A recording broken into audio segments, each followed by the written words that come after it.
It's 6:30. If everybody take a seat. Boy Scout Webelow Den, 1947, is going to lead us in the Pledge of Allegiance.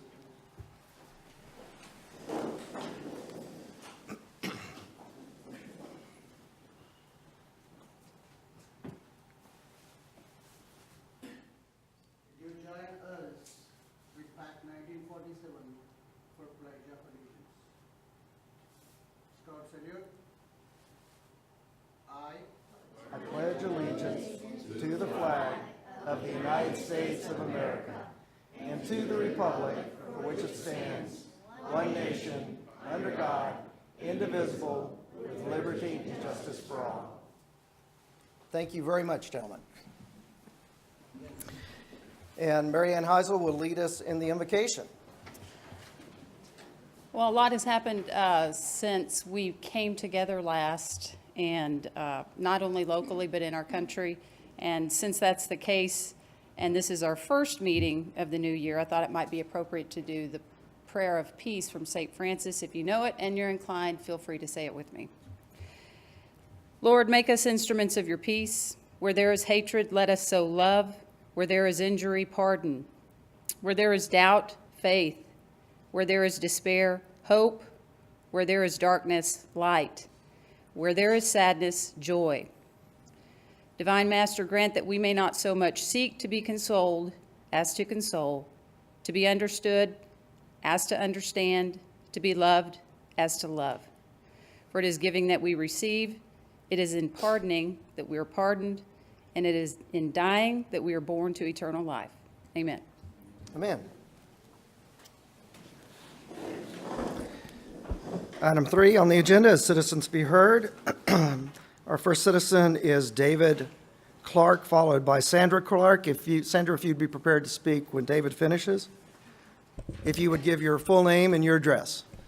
David Clark, 129 Wagon Trail Road. Thank you for listening to us, council members. We've lived here almost 3 years in Shavano Park, originally from Southern California. In Southern California, we are very used to having earthquakes. And we get so used to them that we're able to sort of fine-tunely feel them.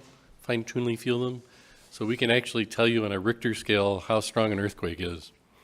Every morning, every weekday morning here at our home, we feel what feels to us like a 4.0 earthquake on the Richter scale. It's that strong. In Los Angeles, that would be on the news. Every single weekday this happens around 10 a.m., sometimes at 3 p.m. I'll let my wife speak more to the details of it because she has the lucky honor of feeling this almost every day, and I don't. But it is very, very powerful, and we cannot believe that citizens put up with it. Thank you. Thank you. And after Sandra, our speaker will be MJ Smoot. Hello, thank you for listening to us tonight. My name is Sandra Clark. I spend a lot of time in the house. And the first time I felt that explosion, I ran out of the house thinking that I was having an earthquake here in Texas. And this has been going on for almost 3 years. In the morning at 10 o'clock, if they're running late, they're at 10:10. In the afternoon, the explosion is about 3 o'clock. If they're running late, 3:05, 3:10. This is an experience that makes me scared every day. My house has a lot of cracks. We're about to remodel the house, and I'm a little bit concerned if we're gonna keep having these explosions and my house is gonna keep having cracks everywhere. So I wanna ask you or invite you to come to my house for coffee or ice cream in the afternoon so you can feel what I go through. It's very scary. My dogs run away. I have a parrot. He starts screaming really loud. He doesn't like that explosion. No one likes that explosion. So I'm here to ask for some kind of help. How can we resolve this problem? Thank you. Thank you very much. And following MJ will be Wiley Mitchell. Good evening, everyone. MJ Smoot, 101 Shavano Drive. I want to thank all of you individually who did not fill up the December calendar. My vacation was awesome. I hope you had a great Christmas not meeting here, and I pray that we continue that brand-new tradition. Welcome back, Michelle. I haven't seen you in a while. Glad to see you're feeling better. I want to just mention that Dr. John Schmitz of Bentley Manor, Karen Gallagher's husband, has received an award of the Best Oral Surgeon in San Antonio in 2017. So I want to take this opportunity to congratulate him just publicly. And thank y'all for all the work you do. Thank you very much. And then after Wiley will be Walt Sanderson. I'm Wiley Mitchell. I live at 135 Turkey Creek, and we have been there since 1978. My wife lived here in 1960 on Cliffside. So I have some roots in Shavano Park. I'm here to address the portable building setbacks, height restrictions, et cetera. I've been through a process. I was chairman of a committee that was involved with setting guidelines for RV parking and storage on sites. So I appreciate the pressures that are put on you. At the same time, I believe that the city itself, the process would best be served, it's resolved, cleared up, clarified by appointing a committee with citizens' involvement, specifically those involved with the issue we're dealing with. Just a quick background on a RV committee. We had a gentleman that lived in Bentley Manor on the committee. We had a gentleman that was renting a house in Shavano Park on the committee. And so we had a hard time getting focus on what it was we were trying to present. But I would highly recommend that due consideration be given to Mr. Sanderson and the 100-plus petitioners that have signed his petition for the information that he wants to bring to the attention of the council to get it resolved. Thank you. Thank you very much, sir. Walt?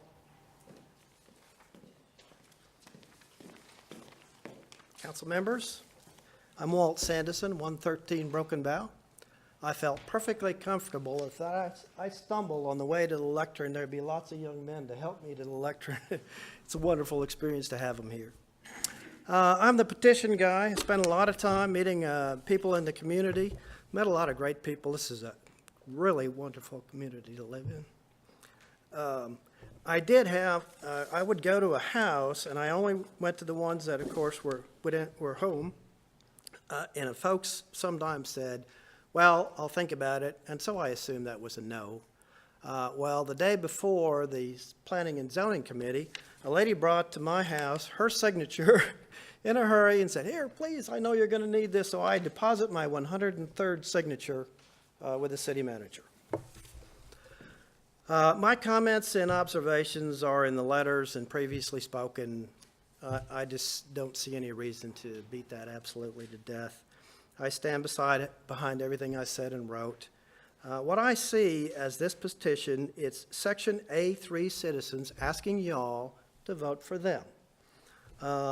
This petition is to allow them to use their property as they see fit.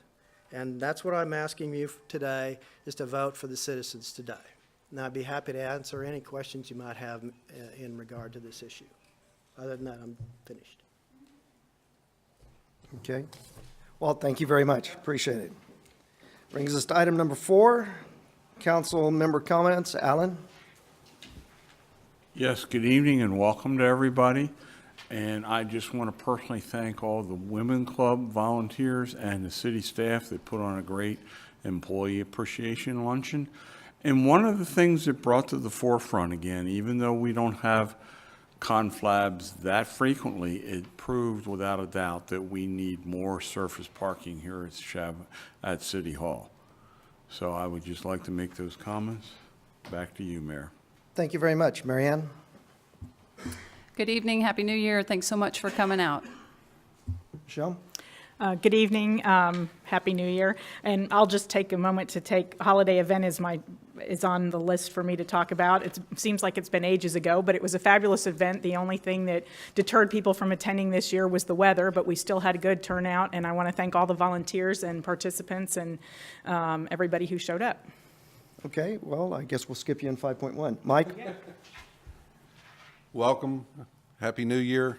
Thank you for coming out and participating in Democracy 101, where you can actually look at your representatives and poke them in the chest afterwards. So I'm glad you're here. Thank you. Brings us to item 5. Item 5.2, Police Chief's Award of Excellence. Corporal Trimble for outstanding performance of duty to the citizens of Shavano Park on December 22nd, 2016, and 11 January 2017. Corporal Trimble and Chief, if y'all would come forward, please.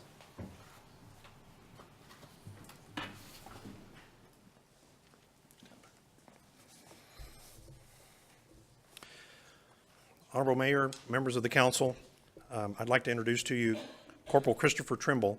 Chris has been with us for 3.5 years as a police officer here in Shavano Park. And during this time, he's demonstrated some very proactive work ethics, resulting in the apprehension of several criminals. Most notably, in the early morning hours of December 23rd, Corporal Trimble observed an occupied vehicle parked in the 100 block of Painted Post Lane. Upon making contact with 2 people in that car, Corporal Trimble determined that there were 2 additional persons who were in the neighborhood on foot. After locating these other individuals, it was discovered that the vehicle they were in was stolen from San Antonio. They had stolen property in the car from San Antonio.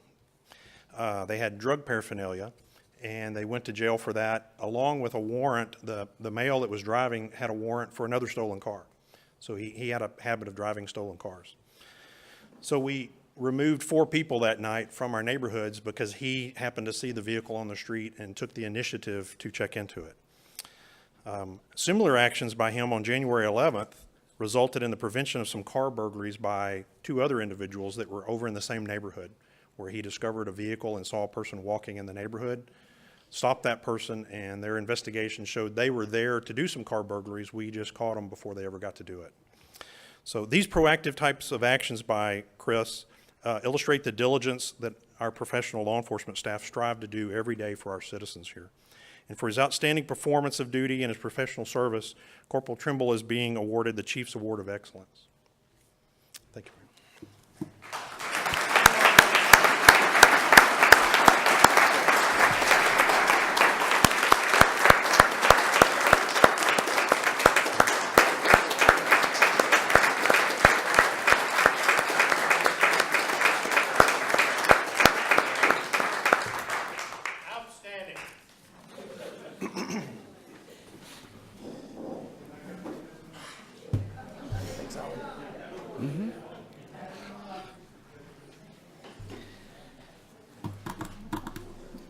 Item 6.1 is discussion action accepting the 2016 audit. Bill? I'll start it off, and with us today, we've got Janet Pittman from the auditing firm and the finance directors to my left here. So ABIP, Certified Public Accountants, began field work on the 28th of November. The main representative, Mike Del Toro, and the staff spent approximately 10 days at City Hall performing the various audit functions and work requests associated with that. And then they began to prepare the report, which takes some time as they go through and they double check all the figures.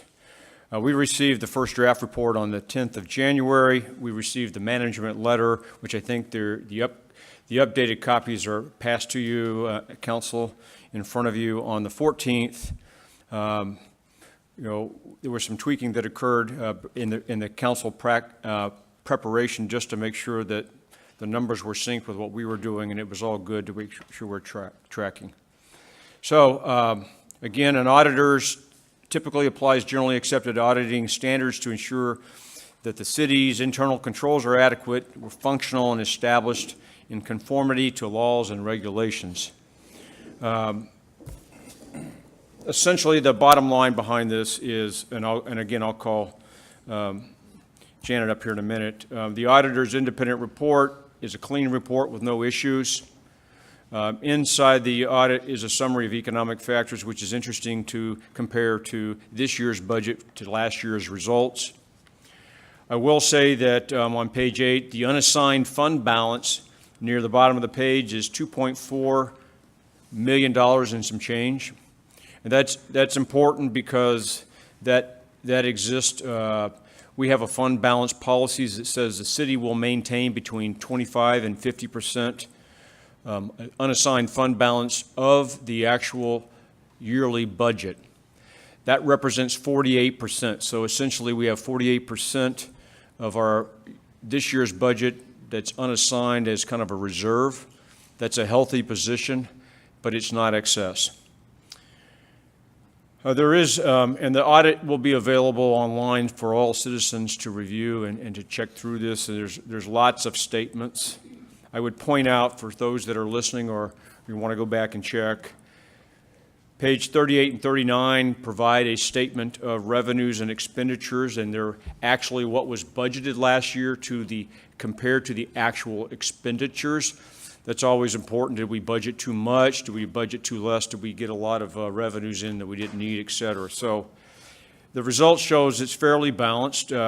We did receive about $158,000 in revenues over budget, which is always better than not receiving what you budgeted. Most of those were attributed to fees and permits. It also showed expenditures of $133,000 less than budgeting. And so what that really means is to the fund balance, there was an additional $278,000 that was added to fund balance. I will just say in the cover letter that the auditors provided, which is the 3-page separate sheet that you got here, the auditors provide observations and recommendations towards the end. And I'll just kind of say that there were an observation and recommendation concerning account adjustments and write-offs. This is where some employees have the ability to add, delete, and edit accounts and account balances.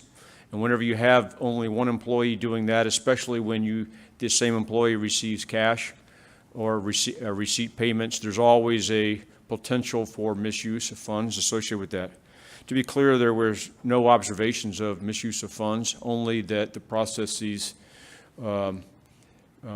it's possible and feasible that something like that could happen.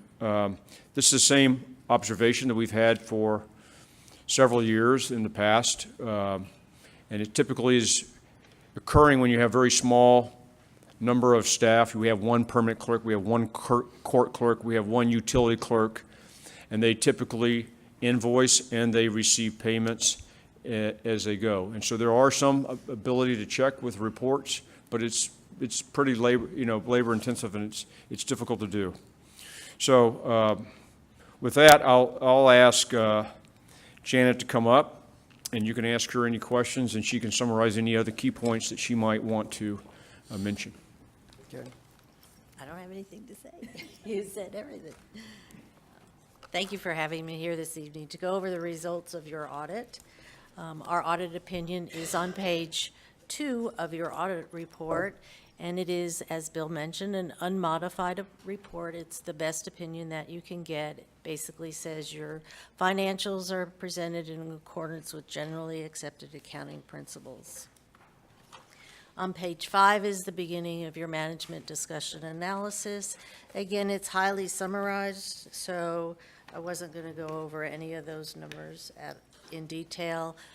Bill already mentioned the economic factors in next year's budgets and rates on page 5E. And the MD&A is really meant for non-financial users to pick up the financial statements and kind of read about the city and how they did throughout the year. So it's an important document. On page 6 is your statement of net position. The only number I was going to bring out on that page was the net pension liability. It's $964,000. That was new last year, and we still have it. We'll have it from now on. On page 8 is your balance sheet for your governmental funds. As Bill mentioned, you have a very healthy fund balance in your general fund and also your capital replacement fund. You see there's a column for other funds That's all your special revenue funds and your debt service fund, and that information by fund can be found back on page 46. Again, your footnotes start on page 16, and they're just basically some more information on the numbers that are in the financial statement.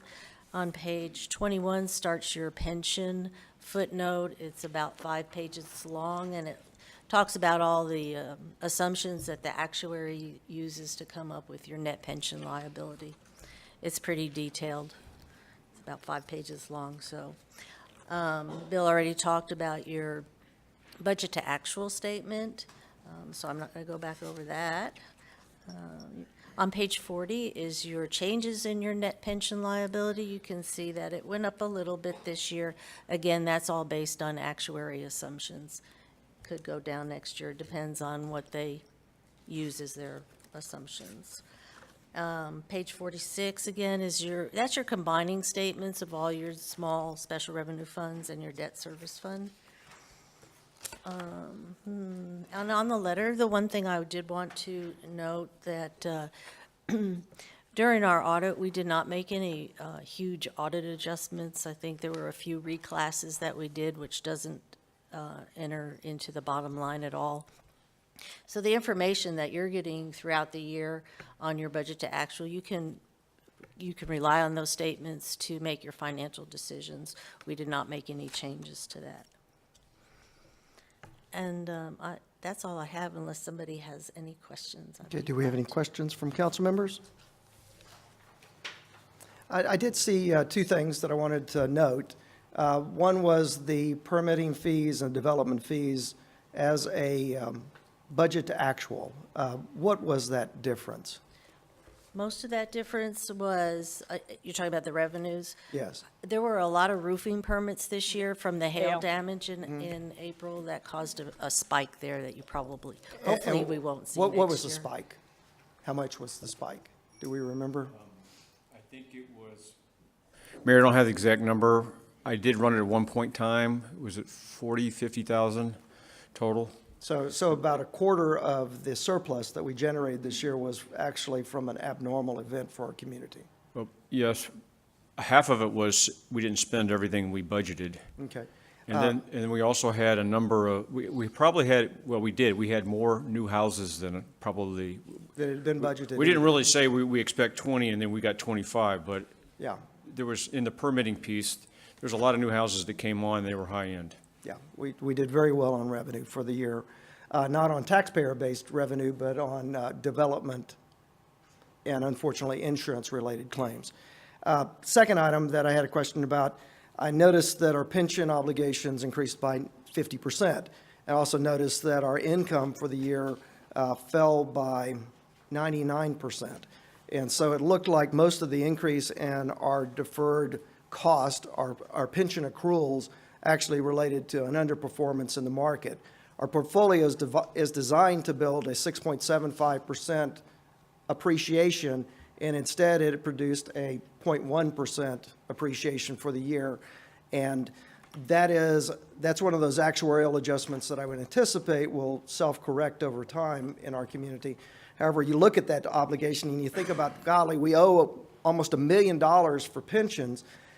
Those pension, that $1 million of pensions, most of that was actually, I believe, related to actuarial adjustments that were undertaken by TML, where they changed rates of return assumptions and where they changed the actuarial life table that was being used for all communities in the state of Texas. And so everybody in the state of Texas just took a pension hit this year. They did. Okay. And our funding policies that we have undertaken as a community is to follow the full funding limitations as recommended by the TML actuaries. Do you have any comment on that? Are we doing that in the way that you see most communities? Are we doing that in an irresponsible fashion?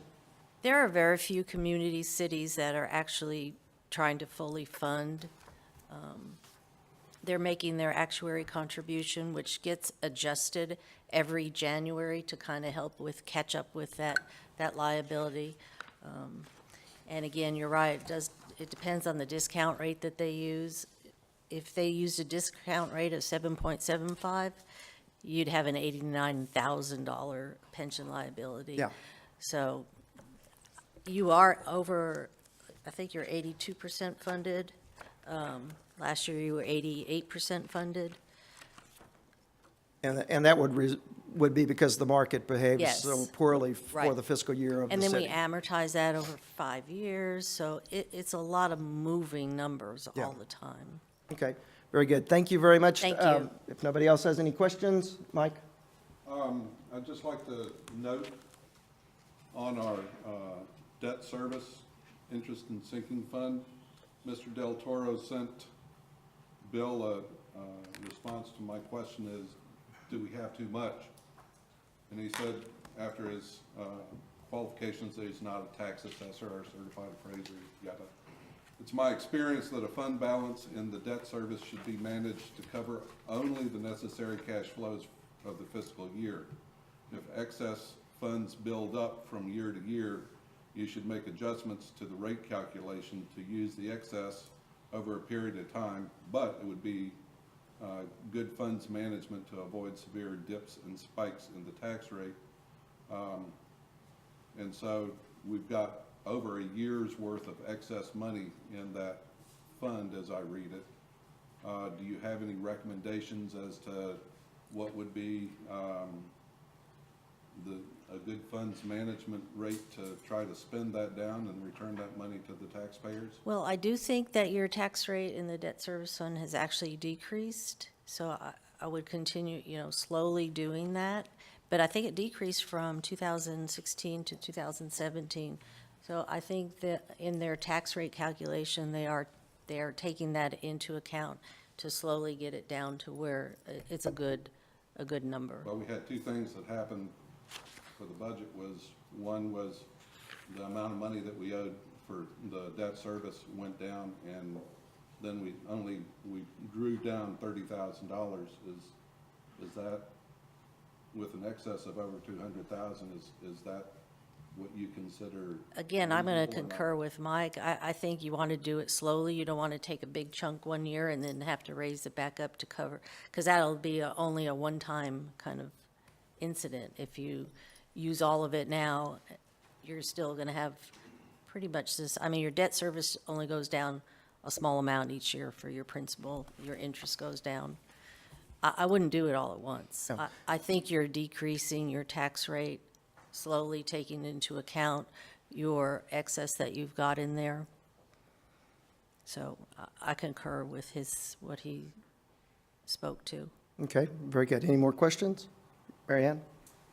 Given what the city, given what the city manager pointed out regarding the size of our staff and the recommendation that you note in the management letter, do you have a specific recommendation regarding implementing an oversight procedure that you? Well, I think there are certain audit trails that you can get out of your system, or certain checks and balances. There are certain reports that you're going to need to draw to look at those write-offs and adjustments. So there are reports out of the system. In the past, we've had a comment on the utility system. Your utility is run through Encode, and they actually produce an audit trail of every change that's made to that system. So we want to get to something like that in the other areas also. And they are using that, so we took that comment out about the utility system. So that's something, I guess, for the city manager that we would be looking at implementing, the reports that she's referencing? She has not made a specific report piece. We've talked about the fact that Encode allows us to do that with the auditor. I haven't received any specific recommendations from them on here's how you do it. In general, there's been some discussion, and Laura can help me out here in terms of spot checking certain things, and just it's kind of sitting down and just going over and looking at it. There's not a report that is easily produced for permits that look at adjustments. There's not very many adjustments that happen in permits. There's adjustments that mostly happen in court when the judge either dismisses it or he defers it, and then there is still a payment, but it's not the same, and there's some adjustments that are made. Laura, you want to help me out on some of those And let me just say, reports? I'm not asking, I guess what I'm looking at is a general recognition that we see there's a recommendation from the auditors and that staff is looking to do something to address that recommendation.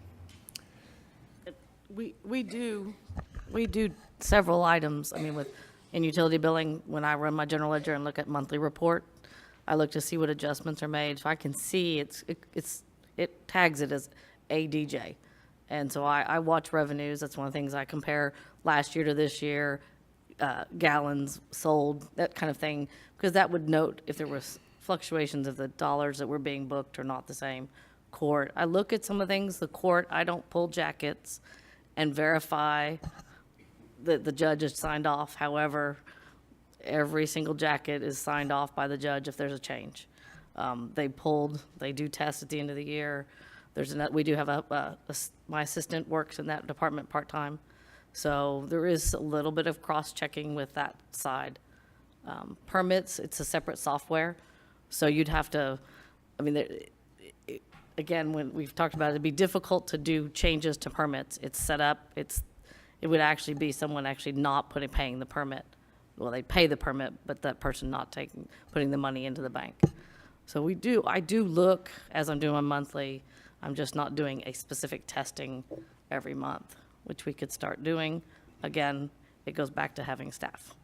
So it sounds like, given the size of the staff, we're doing the best that we can. We don't have issues. We take very little cash, which is the auditors highest level of, yeah. Gotcha. So the auditor's just doing a recommendation based on what they do as auditors and And from it's been a staff's. comment almost every year, so. Okay, thank you. Okay, Michelle? I was going to say that. It's, having been on council for 3 terms, it's been in the audit report every year. But once again, I have to give kudos, and everybody should, to our staff for getting a good, clean report, because when I got on council, it was the finances were a disaster, and we had very bad audit reports. And so this is always a good thing when we have a good, clean report. So thank you. Anyone else? Okay, thank you very much. I Thank do you. appreciate it. Oh, yes. I'd like to move that we accept the City of Shavano Park September 30th, 2016 financial statements and direct the city manager to recommend amelioration of the internal controls comments. Okay, that's, Zena, could you read back the second part of the motion? I'm sorry, Mayor, yeah. And direct the city manager to recommend amelioration of the internal controls comments. I want to thank the Boy Scouts for coming so very much. Let's give them all a hand.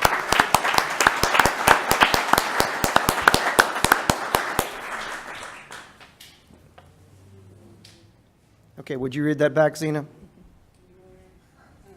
Alderman Simpson made a motion to accept the audit and direct the city manager to ameliorate the internal controls recommended by the auditor. I think he said make recommendations to ameliorate, make recommendations. He's not directing the change, he's directing the action of recommendations. And Mr. Mayor, I would just ask that when we have anybody speak from the audience or from staff, that they have a microphone so that when folks are watching it on video, we can actually hear what is being repeated.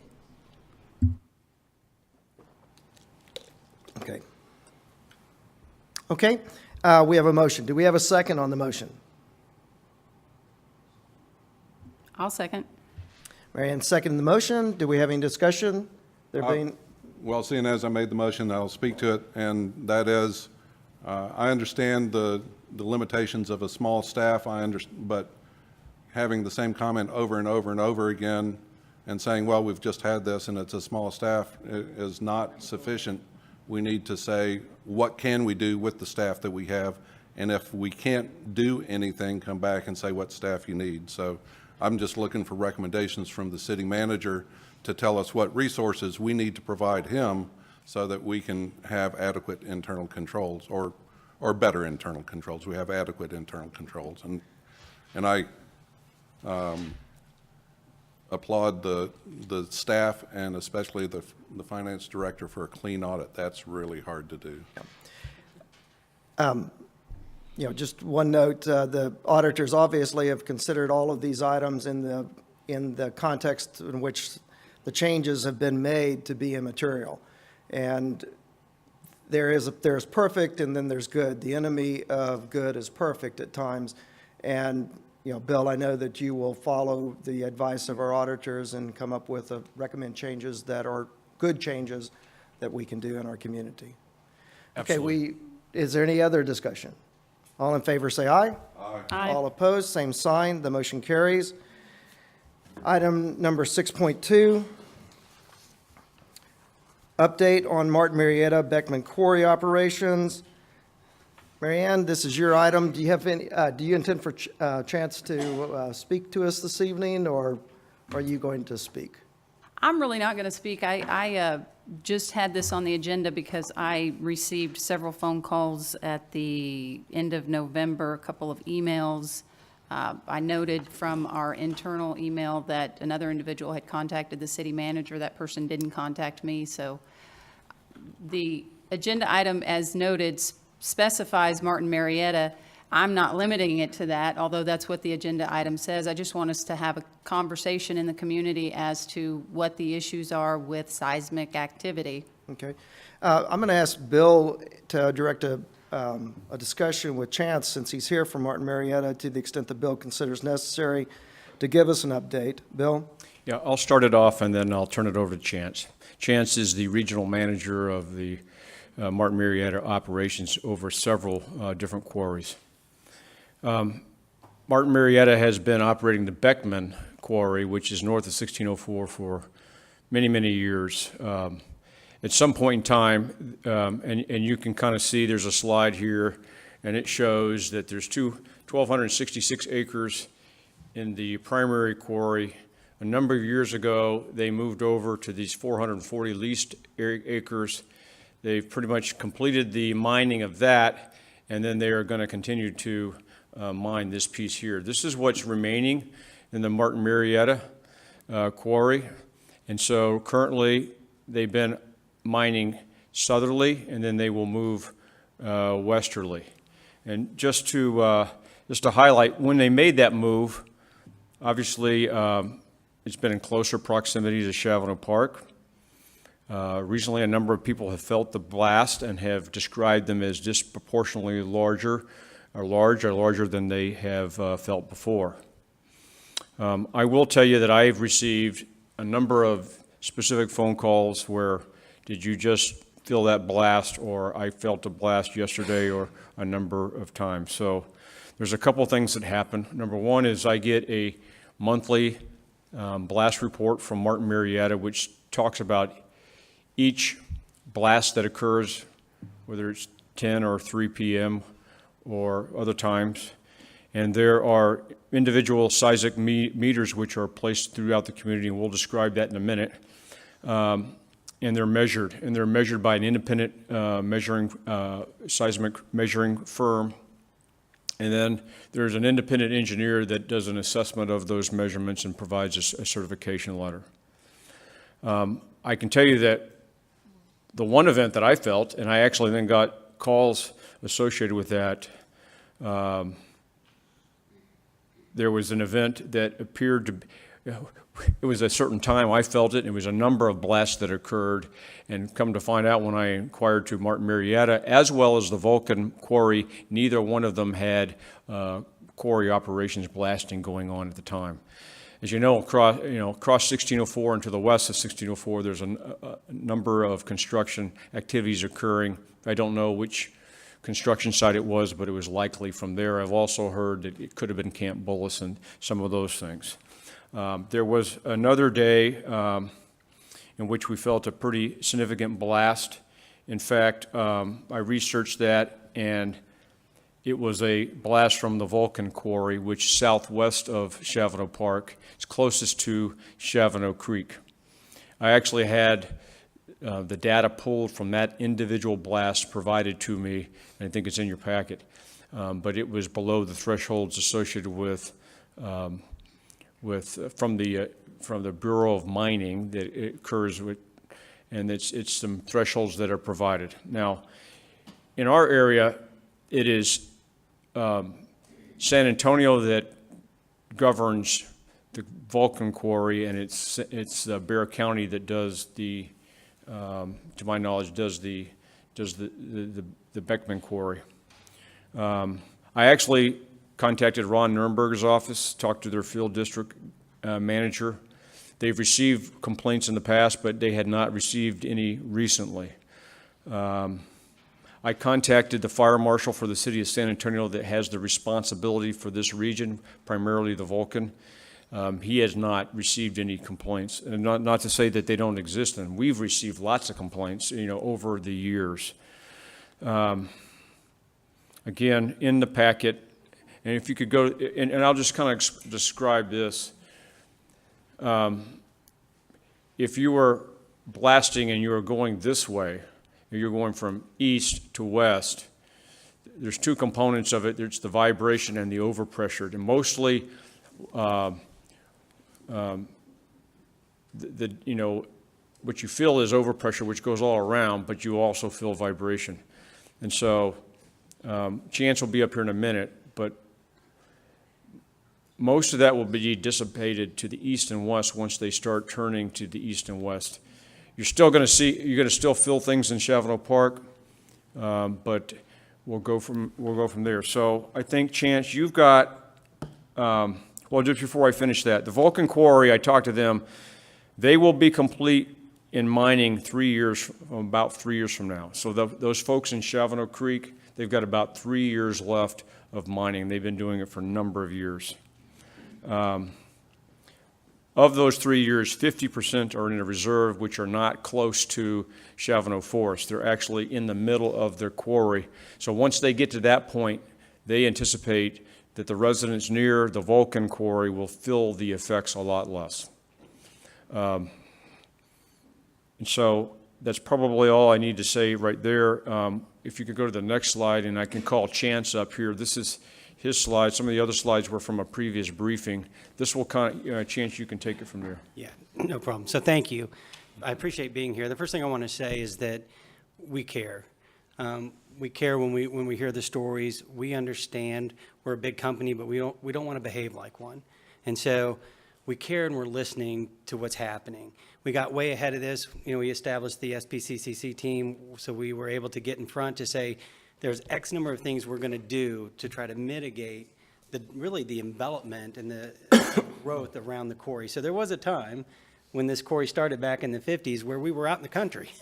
There was nothing around us at one point in time. And unfortunately, as we've seen the encroachment and some of the hottest real estate values in San Antonio really come to our doorstep, which presented some significant challenges. Some of the things we committed to doing, moving a majority of the rail volume. And I will tell you, we were successful at doing that.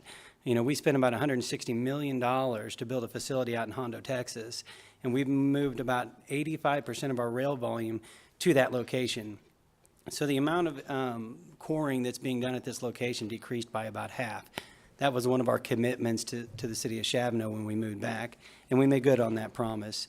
The other thing that we've done is we've committed to vibration and overpressure specifications that are some of the toughest and most onerous in the industry, period.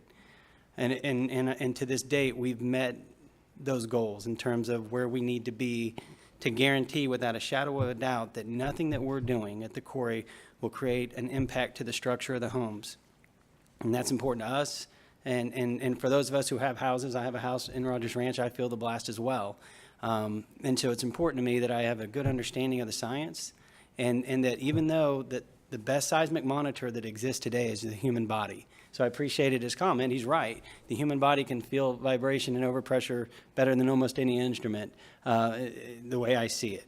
But the reality is that the instruments are in place, they're reading, and our numbers are phenomenally low.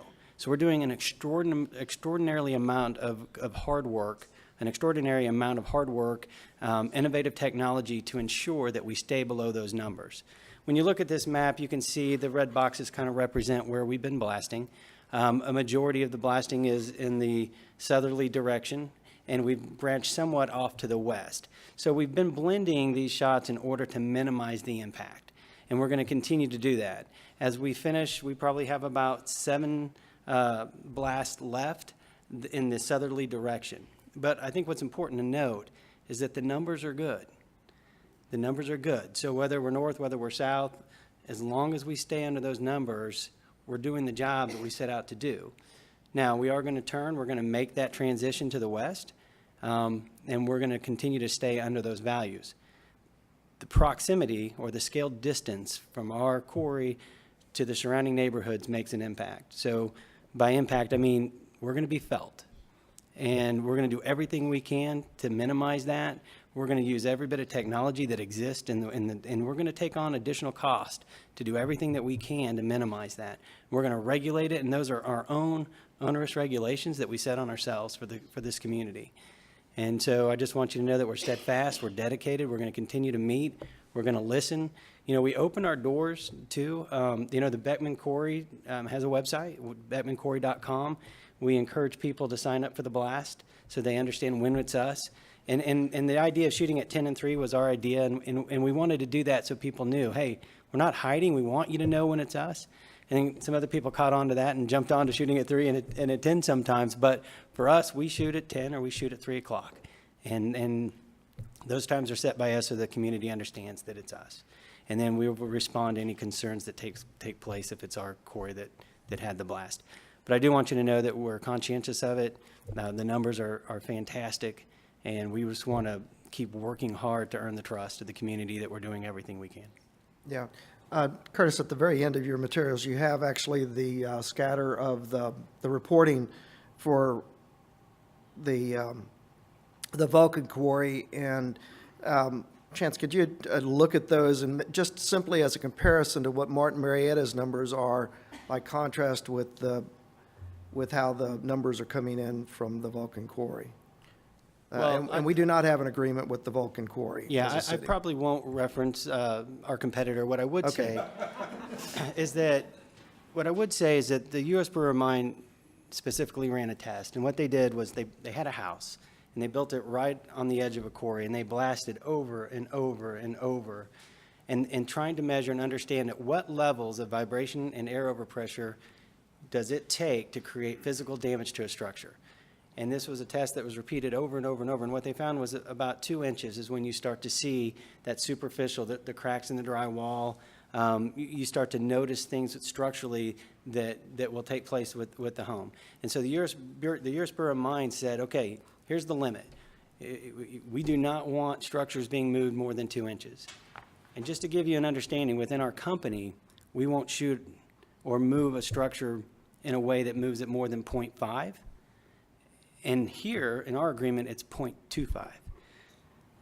So when you, in terms of incremental, you know, those onerous regulations that we have in terms of peak particle velocity are very stringent.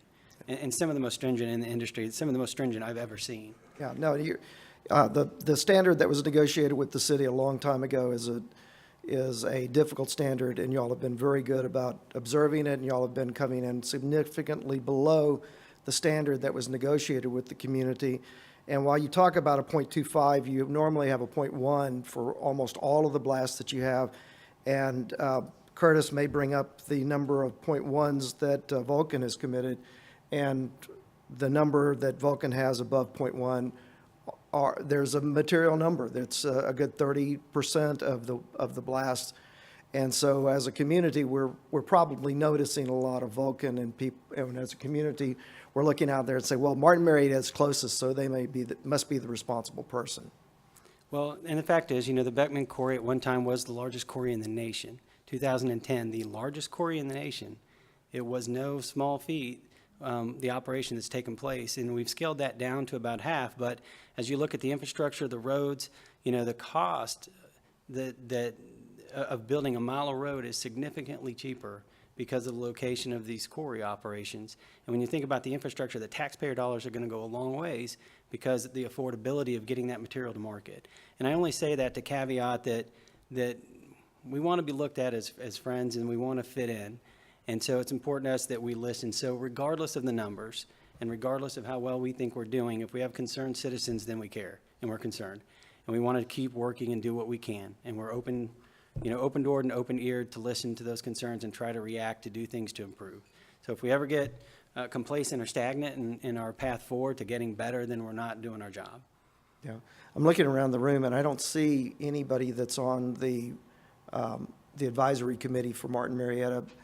Bill, as people have concerns and comments, we'd certainly like to provide give them the opportunity to give citizen input to those committee members, because they are well-versed, and they're our neighbors, and they have exactly the same issues and note them the same way, which is different. Chance not to suggest that you would overestimate or underestimate the impact, but they live these numbers every day the way that only the citizens of Shavano Park can, and can provide that observation. Right, I agree. Does anybody else have any comments or discussion points, Marianne? I appreciate you coming out and answering questions. I know at the last time you came out, you gave a good presentation, and a lot of this is from that. The mayor talked about the advisory committee. I think Ms. Whalen is on that committee and is here. I'm sorry. But when is that next meeting, so that some of the folks that have come to speak out and some of the folks that,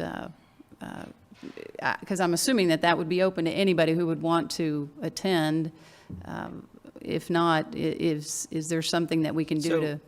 Yeah, so there is a process, and what we really want to do is so we specifically tried to get representatives on that team to fill the neighborhoods, and so that, because if the group gets too big, we don't get as good a work done, and it becomes more emotional, right? And so what we try to do is have the process work. So when there's concerned citizens, we ask them to go visit with their SPCC member. Gotcha, perfect. And if they don't get the answers, because sometimes you don't, and sometimes you're still not happy, then what we normally do is, Jeff Rigsby, who's right here, Jeff is with Vibertech, and they're the third-party group that helps manage all the monitors, and they're brilliant in terms of teaching and educating people on what seismic means and what the data means.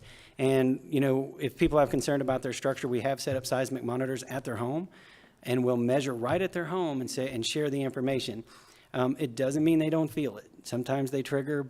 So when people say, hey, I felt it, we believe you. You felt the shake.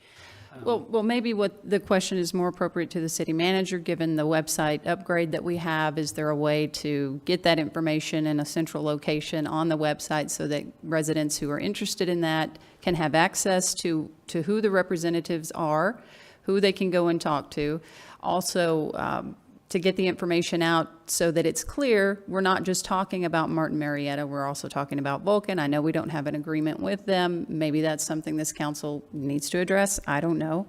But if we get enough residents who are concerned and interested, and they voice a need for more information, that it's readily available there.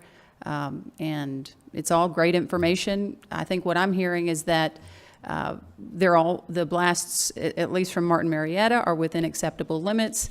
That said, there are issues. Our bodies feel these things differently than the foundations of our homes do, and residents have let us know that. And I don't know if it would be good to have a place on the website where people can make comments, let us know things. It's a good idea, and we can also list the committee members associated with that, yeah, so we can provide that information. That's not an issue at all. Okay. And perhaps Ronnie would be kind enough to be in contact with the Clarks at the end of the meeting. Great. Thank you. Gents, thank you very much. We appreciate it. Mary Ann, excellent topic. Okay, item 6.3. Discussion action, authorize award and execution of a contract for the supervisory control and data acquisition CICADA system. Bill? So the SCADA, which is the abbreviation for it's really the brain in the computer network that controls the water system. It turns on the pumps. It monitors the water levels in the different tanks, the ground storage tank, the elevated tank. It monitors pressures. And what you have in this system is fairly complex, as you have a number of different wells, and you use the number of wells, you turn them on and turn them off to maintain balances. That system that we have is almost 20 years old. It's antiquated, and the hardware is, for the most part, obsolete. We've been going through a conversation for over a year and a half in terms of the assessment of the SCADA system, talking it through the Water Advisory Committee. Yeah, we addressed this in earnest when we started our budget process, and one of our objectives was to replace the SCADA system. So again, in the fall, we started out with defining what that is, which is writing the requirements document, the request for proposal. And that was published on the 7th of December. It was quite extensive as we went into the details about what we wanted specifically. We hired a consultant to help us write through that document. And we held some submittal meetings on the 13th and the 15th of December. We had 8 different firms come out. They brought, in many cases, 2 or 3 people with them to assess it. There was a water system tour made by the Public Works Director. And then based upon the number of questions that we had and the feedback, which has to be shared with all stakeholders, we extended the original deadline from the 28th of December to the 11th of January at 4 p.m. So at 4 p.m., we received 2 bids. We were expecting more, frankly, but the 2 bids we got were from the two of the 3 primary folks that we wanted bids from, the local and regional subject matter experts on SCADA systems. The bids were from Track Control and Central Texas Water Maintenance. Central Texas Water Maintenance does much of our current maintenance operations on the water system. Just to kind of show you in perspective, this is the bid from Central Texas Water Maintenance. Of this document, between 15 and 20 pages are original from them. The rest of these are regurgitations of our proposal and other documents that we've done from here. Not to judge a cover by its book, but this is the proposal from Track and Control. We published in advance the criteria for evaluating, and you can see it's on the chart up here. The senior service integrators qualifications, customer support records, similar projects was one category of 25% overall qualifications references. And the percentage of the project to be self-performed, because a lot of these companies will subcontract it out. Adherence to the technical requirements, and the pricing was 40%, warranty and schedule was 10%. So just to start with the easiest one, the highest percentage in the pricing, and you can see the results. The unanimous, we had 4 evaluators, myself, Curtis, Brandon, and Lou, who is our SCADA advisor. All of us overwhelmingly picked Track Control. But just to kind of give you some feedback, the price for Track Control was cheaper than Central Texas Water Maintenance by $13,000. It came in at $248,000 compared to $235,000. So again, the primary factor, if you assumed that they met all the technical requirements and everything else was equal, this bid that we unanimously selected was cheaper by $13,000. The warranty and service, both of them offer a 1-year warranty. I can tell you that Track Control offers an unlimited warranty if a systemic problem that, based upon their design and their setup, if there was systemic problems with that, they would warranty that. That was not included in the Central Texas Water Maintenance. Texas Central Water Maintenance does a lot of water maintenance functions on a number of different systems. So their specialty per se is not SCADA, as opposed to Track Control. Their specialty is designing and implementing SCADA systems. Central Texas Water System does an excellent job, and they have an excellent reputation for maintaining systems. And what you actually see when we did some of the cross-references is a number of systems that were designed and then employed and implemented by Track Control, one or two of them. Central Texas Water generally has cheaper maintenance rates in the out years, and some cities or organizations will gravitate to them 5-6 years down the road. It's an option we have. We didn't evaluate them based upon the maintenance cost in the out years. So you can see the results. Brandon and I can talk about any of those specifically. Neither one of those companies are based right out of San Antonio. One's in Georgetown and one's just south of Austin. Both of them are pretty responsive. We got good references from all. So with that, I will tell you that we did brief the Water Advisory Committee on the proposals, and on the 17th of January, and again, I will say that they were involved in the development of the proposal, the review. Several of the members have very closely monitored the process that we went through. On 17th of January, they approved a recommendation to forward to City Council the proposal for track control approval. So again, there was the bid base price of $235. There's additional costs associated with the engineer consulting fees, and there may be additional costs, but we're asking for approval to authorize the award and execution of the contract. Subject to your questions. Okay. To open up this matter, do we have a motion to authorize the award and execution of a contract for this Supremacy Control and Data Acquisition System? So moved. Second. We have a motion from Michelle and a second from Mike Simpson. We're now open for discussion. Does anybody have any questions? Mike? I have a tangential question. We authorized $300,000 for this in the budget this year. Looks like we're going to save about $41,000 by going this way. Well done, woohoo. Do we need a budget amendment to deal with that? There will be some additional costs for engineering, so not at this time. We're not going to lower it. In the future, though, Alderman, if we complete the project, we get all the bill, and if there's a budget amendment we're doing, there's an opportunity to tighten that up. But, hopefully we don't anticipate any overages, any significant overages. Brandon did a great job of working with the consultant to get the technical requirements out. I listened to his briefing to these guys. There should be no surprise in terms of what the requirements are, and this bid document should be solid. And I don't think we're going to have any good idea fairies come up, but there could be something we don't anticipate, but right now we're not aware of it. Okay. Michelle?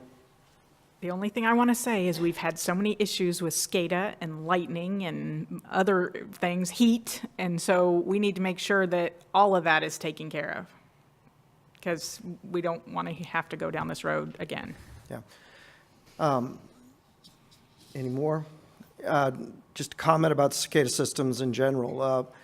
Almost from the beginning of this process, we were caught in Moore's Law as far as the technology that applied in communicating within the SCADA system. And within 2 or 3 years of implementing the system, we had legacy equipment that was antiquated. Brandon, do you have an idea where we are, or can you even speculate a guess as to where we are as far as the legacy nature of our equipment that we're going to be implementing?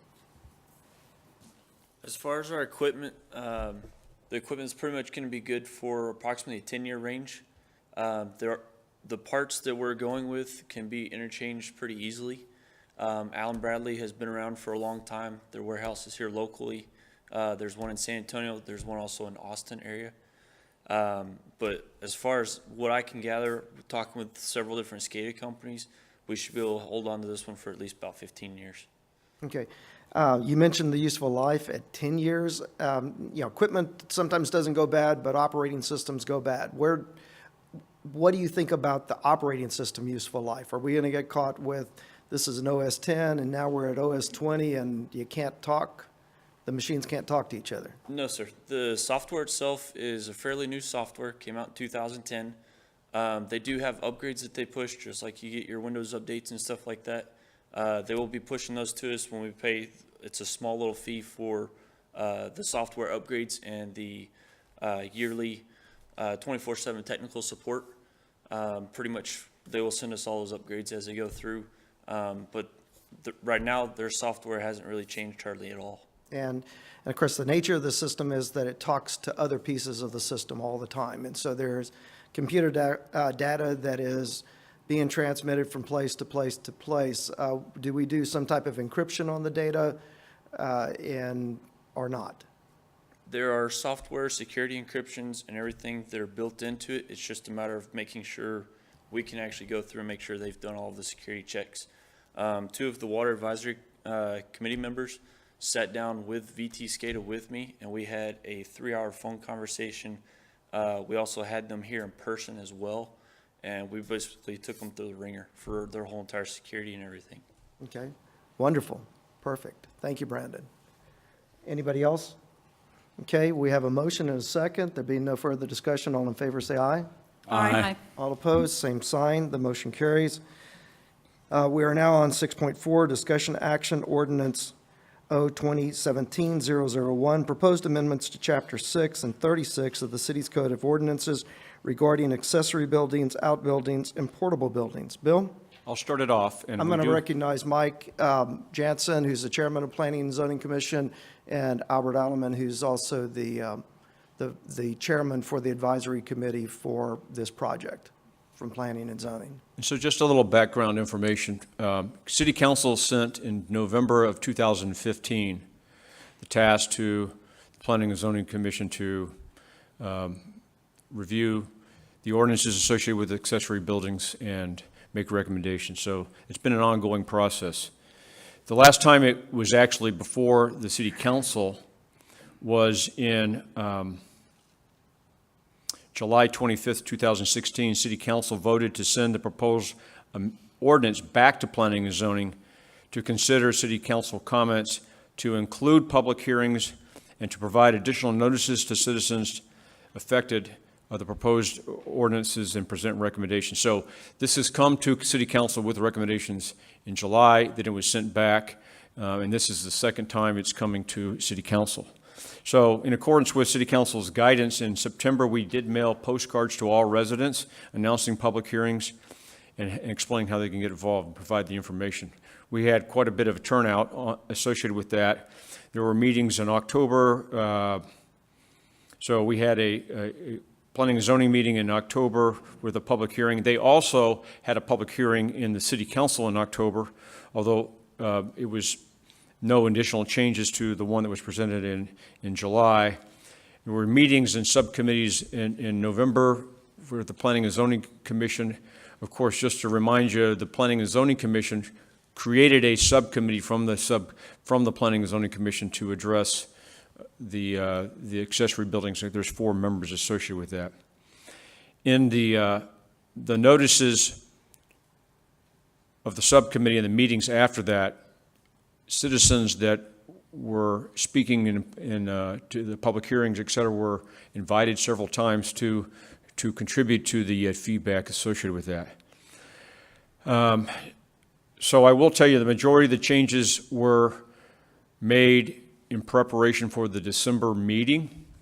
The Planning and Zoning Commission did not take action in December. They directed the city manager to send it to the city attorney one more time, since there had been a number of changes since the July version. And I would just we did build a slide, Curtis built a slide on the major changes that were made from July until the December, and then what has been adopted in January. So to be clear, a lot of changes were made. Not all the input from the citizens were adopted by the Planning and Zoning Commission. So one of the big things was there was previously a limit on the number of accessory buildings that was removed. One of the big things on the limitations of the accessory buildings were originally the square footage of accessory buildings were originally limited by 2 ways. One was the size of your primary residence. You could only have an accessory building a certain percentage of that primary residence. The second was a percentage of the rear and side yards. So citizens brought up a number of cases where you had a very small house and a very large lot. It made no sense to limit the size of the accessory buildings based upon the size of the residence. Planning and zoning agreed with that, and they've removed that. Another comment was 16 foot. Why 16 foot? A one-story accessory building could be 16 foot, 18 foot, 20 feet. It's still one story. You're still meeting not to build a very large 2 or 3 story structure in your backyard. And so that change was made from 16 foot to 1 story. Some other minor changes which I think were helpful. We changed the definition of accessory building so there was four-walled enclosed buildings, and it removed confusion of adding in porticos, gazebos, other ornamental structures, etc. Also removed stables and animal shelters. Didn't think that should be counted as accessory building.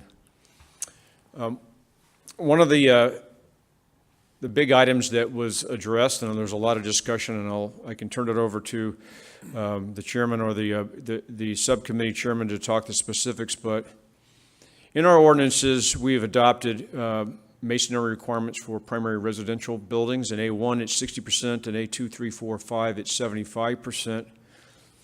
In our current ordinances, it's not very clear, but it says new structures shall meet these requirements. It doesn't talk about accessory buildings. So we haven't been enforcing new structures, any structures at all, in terms of requiring masonry requirements. That was deliberately considered a number of meetings with the Planning and Zoning Commission, and their recommendation, as you see fit, as you see up there, which is masonry requirements for accessory buildings over 300 square feet. It's 60% in A1, it's 75% in the other residential districts. I do have a chart at the end of this that shows you what several other cities do. We didn't take an exhaustive list of 20 different cities, but we took some that were nearby here: Castle Hills, Alamo Heights, Olmos Park, Terrell Hills, Hollywood Park, and Windcrest. You can see that 50% of them provide a masonry requirement, a pretty high percentage, 75, 80, and 90% for buildings over 120 in case of Castle Hills, 144 in Windcrest, et cetera. Alamo Heights, Olmos Park, and Terrell Hills do not require accessory buildings to have masonry requirements. Alamo Heights does not have any masonry requirements on any of their primary residents. Olmos Park and Terrell Hills do have some masonry requirements on their residential. I have that if you're interested in that. Are there any more slides, Curtis? Okay, so with that, I will make note that there was a petition that the City Council received. We put it into your packet. And that petition came from Walt Sanderson, which talked, and he had some recommendations associated with that.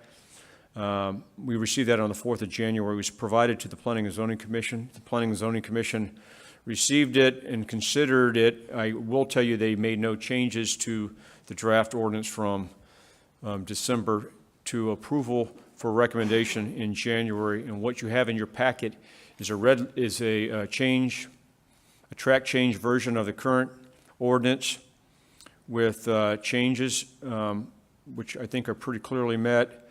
Those in red were changes, either deletions or additions that were added initially by the Planning and Zoning Commission prior to July, and then the ones in green were made as a result of citizen feedback. So again, the Planning and Zoning Commission has made a motion and approved that, a recommendation to the City Council to approve these. I'll pause there, and I don't know if Chairman Jansen or this Buddy, if you want to, as the subcommittee, to summarize any further. Mike, Buddy, would one of you provide a little bit more in-depth or some explanation on how you came to the conclusions that you're recommending to council?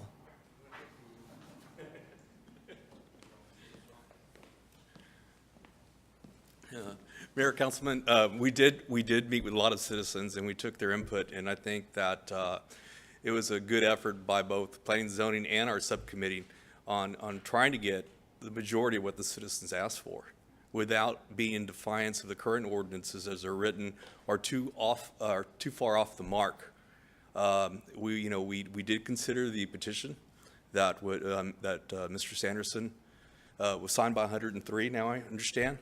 But we also took consideration of the fact that we looked at the definitions of what a portable building was. And at some point, a portable building is not a portable building anymore, it becomes an accessory building. So we did consider that. And, we looked at some of the safety concerns, we looked at some of the setbacks issues that we previously had addressed back for the Board of Adjustments, when we brought that to City Council, I believe 3 years ago. And so that was a big setback issue, and at that time, setbacks weren't in the cards. And so as chairperson of that committee, we decided not to take on the setbacks. If the council wanted to get into setbacks, we thought it would be appropriate to do it at a later time. We were tasked on coming up with an ordinance that was concise, that was cohesive, and the citizens could properly understand. So we revised some of the definitions. I know that building and staff put that slide. That's just the recent changes based on listening to the citizens. We did go ahead and make sure the definitions coincided with each other, because in Chapter 6 and 36, there were some issues that they just didn't coincide with each other. Okay. Anything else that y'all would like to add before we entertain a motion to consider Ordinance O-2014? Mike? I'll just add one thing. Mike Jansen, Planning and Zoning. As you can see, we had a lot of citizen input, and Planning and Zoning really appreciated the citizens showing up in our meetings. We listened to them, we heard them. As you can see from the previous slides, we made a lot of changes to what we previously recommended to City Council based on all those citizen meetings.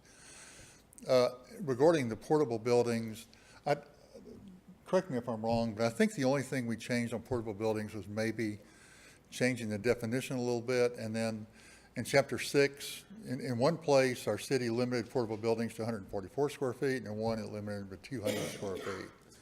And so we went back and looked at that carefully, and we were unanimous in deciding that a portable building was limited to 144 square feet, which is what it was in one of our sections. I think those are the only changes we made.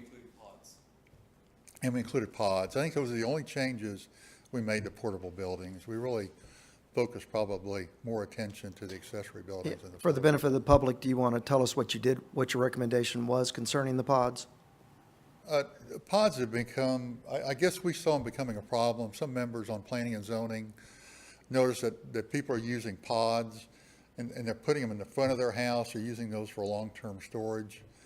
And we decided they were unsightly in our neighborhoods. And so, as y'all recall, when we brought our original proposed changes to you, we limited those, I think, to 30 days, and then subsequently we extended those a little bit longer so people could get a pod delivered, fill it up with their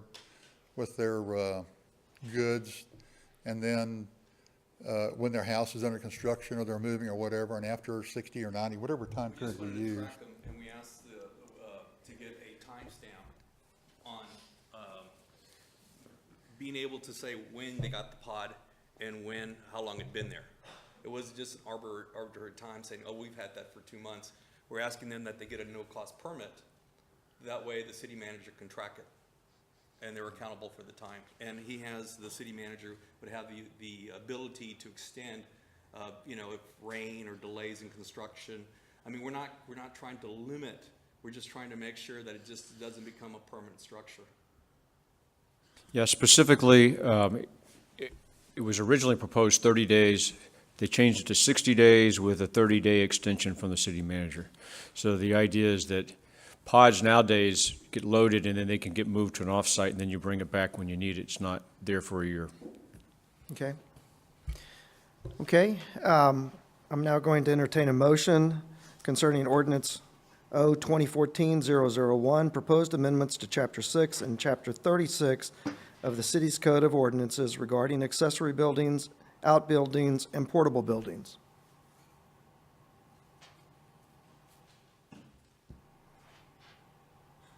I'd like to make a motion that we approve Ordinance 2017-001, proposed amendments to Chapter 6 and Chapter 36 of the city's Code of Ordinance regarding accessory buildings, outbuildings, and portable buildings, and this is the first reading. Again, this is the first reading. Okay, we have a motion. Do we have a second? Second. We have a second. We're now open for discussion. Do we have any discussion? Mike? Mr. Mayor, I'm going to pass this down because it's going to move that we amend that ordinance that we just, by deleting 2 paragraphs and replacing them with those that I just passed down. And for the for the benefit of the audience, this amendment basically allows the residents of A3 district to have the option to have portable buildings totaling not more than 350 square feet. Buildings and setbacks may be no more than 12 feet high, with sidewalls no more than 8 feet high, and situated no closer than 5 feet from the property line. Okay, we have a motion to replace Section 695 and 636H. Do we have a second on the motion to substitute Section 695 and 636H? I have a question about it. Does it reflect some of the requests that we've seen in the letter, I think, from Mr. Linehan and the petitions? Does that motion address some of those concerns raised by residents? Or that amendment? May I speak to that, Mr. Mayor? Yes, I'll let you speak to that. It's a procedural question. It addresses every issue that was raised in the petitions. I second. Okay, we have a motion to second. Do we have any discussion regarding the motion to substitute Section 695 and Section 636H? I'd like to speak for it, Mr. Mayor. Yes, sir.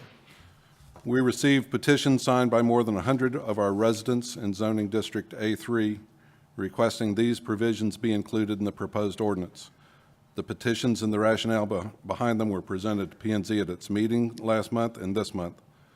The ordinance impacts these residents, and we need to heed their input. When was the last time we heard from 100 residents? The core survey, I think. I cannot ignore more than 100 of my neighbors who want some say in how we legislate the use of their property. Therefore, I'm making the motion to amend the ordinance to include the desires of those affected by the provisions of the ordinance. If we refuse to listen to our neighbors when they tell us what they want, then we're a little better than the politicians in Washington who think that they know what's best for us. If this amendment is not approved, then I'll have to be forced to vote against the ordinance. Thank you. Okay. Do we have any other discussion?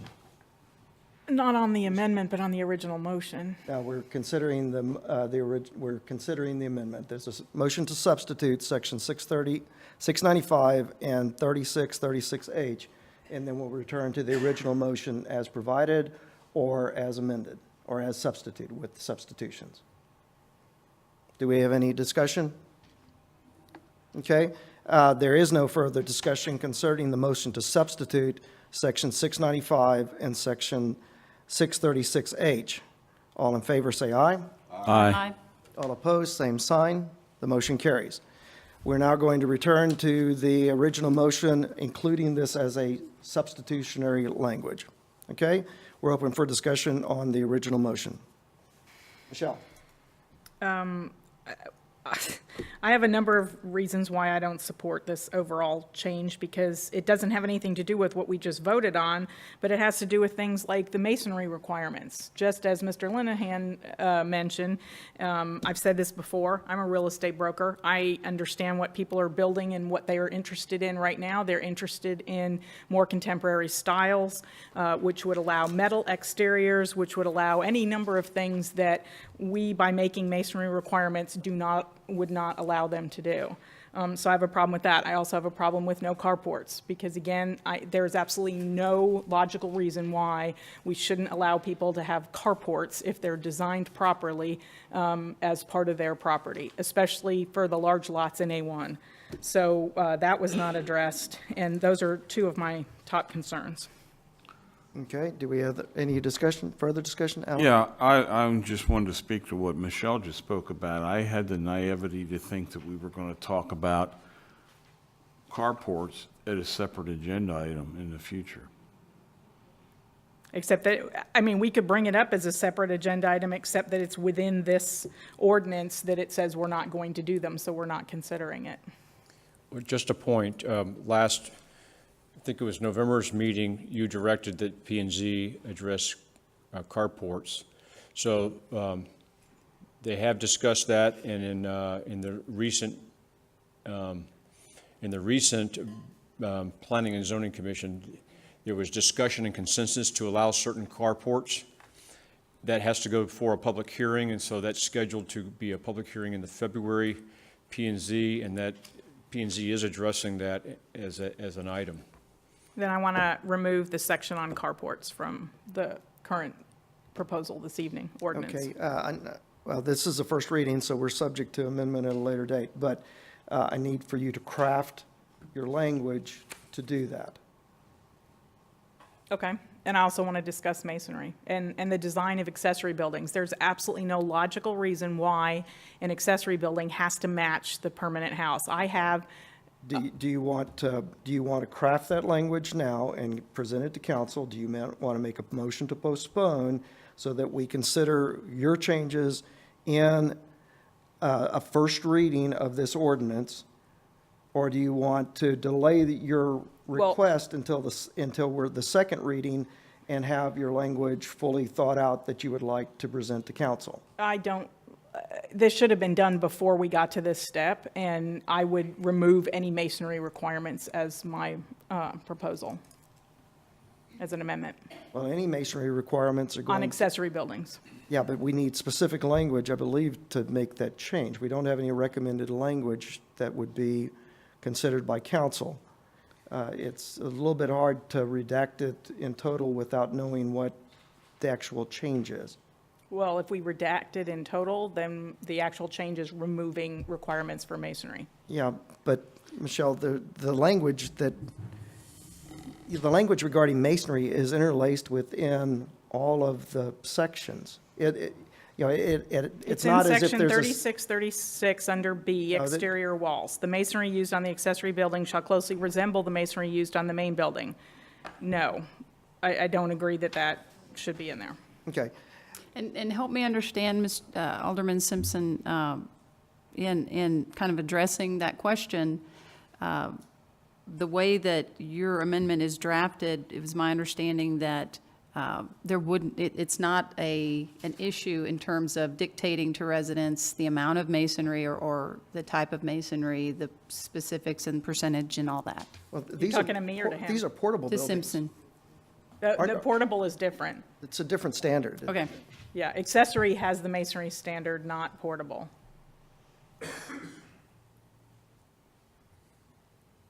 I'm in agreement. I think that residents that move to Shavano Park know what they want to do with their property and should be able to do it, and that council and the city should respect that they're going to do it within the limits and the confines and the aesthetic of our community.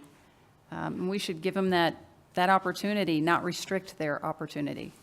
I think we have we have ordinances to regulate how a building is built and inspected, and as long as you're following those rules, then what you build and how it looks, obviously, we're not building 3-story accessory buildings, but as far as design and aesthetic, I see no reason to regulate that. Do you want to take a 15-minute break and formulate your recommended change, and then we can come back to this? Or do you want to continue on with the agenda items with the consent of the balance of council and proceed on to item 6.5 while you formulate your language with the unanimous consent of the council members to consider your amendment? That's fine, but I don't know if anybody wants to take a break to do that. Well, we had the choice of continuing on to 6.5 while you formulate your change, as Alderman Simpson has done, or we could take a break. If Keep you- going.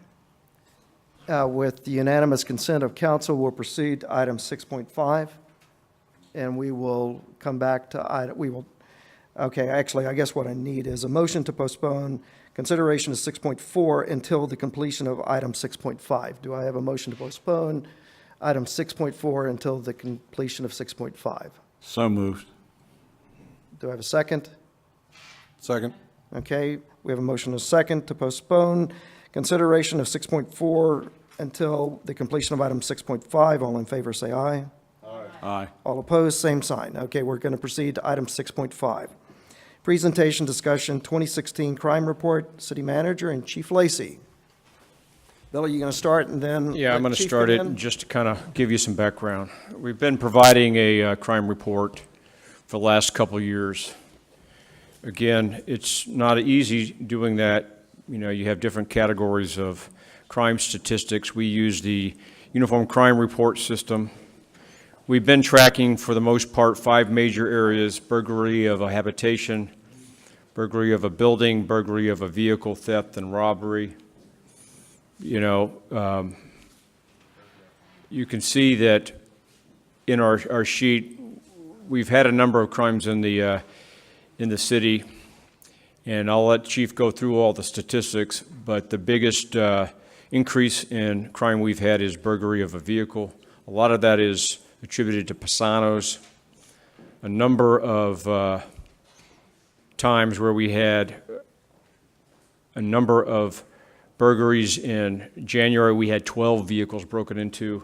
And so when you have a single night with 12 vehicles, and then you had 5 in June and 7 in July, 7 in August, and 8 in November, that really brings your numbers up. Again, in your report, and I won't go through them all, but the number of times that we have known to interrupt or apprehend the burglars, the criminals, significant success rate this year compared to previous years. January 30th, May 21st, June 22nd, October 2nd, November 9th, December 23rd, all cases where thieves, burglars were interrupted and apprehended or actually seen, and we have validated that. A number of other cases where the police probably interrupted, and we didn't count those. Yeah. But I won't Chief go Lacy, over would those you in close great the door, detail. please?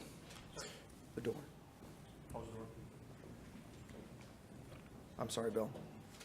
So if you go to the first chart, I'll turn it over to Chief Lacy.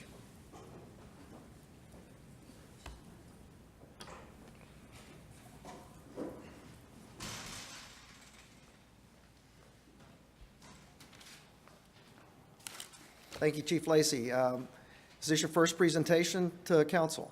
Yes, sir. Thank you very much for being here. We appreciate your leadership. Thank you very much. Mayor, members of council, I'd stepped back so to close those doors for you.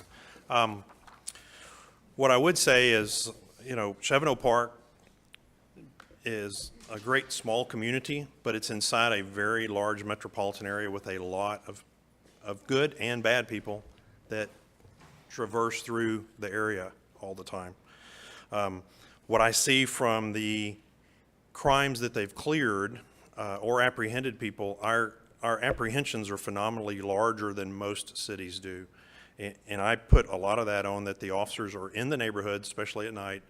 They're seeing cars, they're seeing people, and they're interrupting those events, either before they occur or, as we've seen in several of them, they may have occurred that night, but we do catch them that night, or we make a clearance later on. On the crime report you see on the chart, that's just showing you a comparison from our current 2016 of all calls for service, the crime and the non-crimes. So obviously the big blue bar, that's how many calls, 2,721 times your police officers on the street received a call from a citizen and they had to respond. It's a continual growth, and I don't expect that growth will go down because we have more homes coming in, we have more people coming through the city. But what you do see is the crimes that actually occur, the small green bar, although it did grow a small amount, it is very low compared to all the other calls the officers answer. The red calls that you see are the non-criminal calls. That's the burglar alarms, the loud noise, the disabled vehicles, the, come check on an elderly person, EMS assistance calls. And we make all of those. So those two groups combined make our other section there. What's the next one up?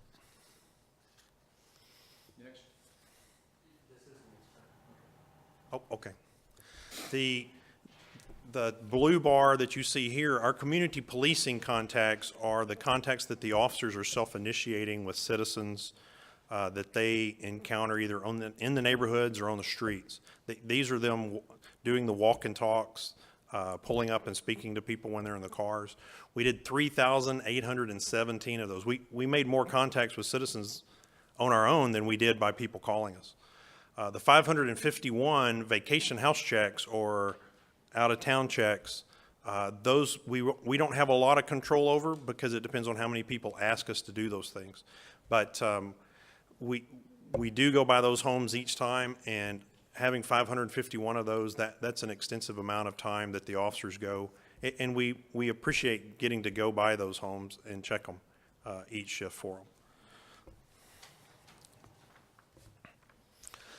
On the big map, this will give you an idea of where the crimes occurred. That the dots are not on the exact specific location of where a crime occurred. It is in that 100 block area. We didn't want to pinpoint it too closely. Obviously, the Pisano's Parkway area has had a larger proportion of our burglaries of vehicles. There's several things that we have looked at on that. One is it's an isolated area. Two, it's a target-rich area for people. We do expend more time in the daytime and during the business hours up there as part of that. They were doing that some before I came on board in October, and we've increased that and done that more since then. Burglaries of cars, they only take a moment. Within a minute or so, someone comes up and they can get into a car and be gone.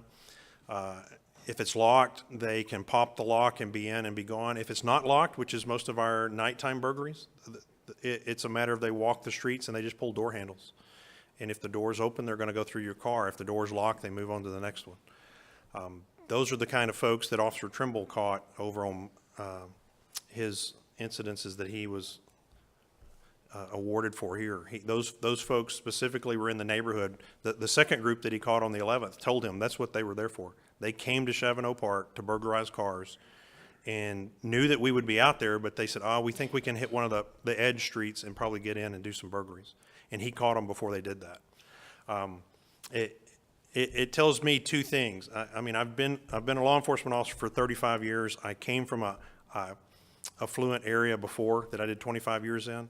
If I'm a criminal and I want to go do crimes, and I know that if I get caught, I'm going to spend 6 months to a year in the county jail, do I want to go to the side of town where I'm not going to get really good stuff to sell? Or do I want to go someplace where I know I can get better items?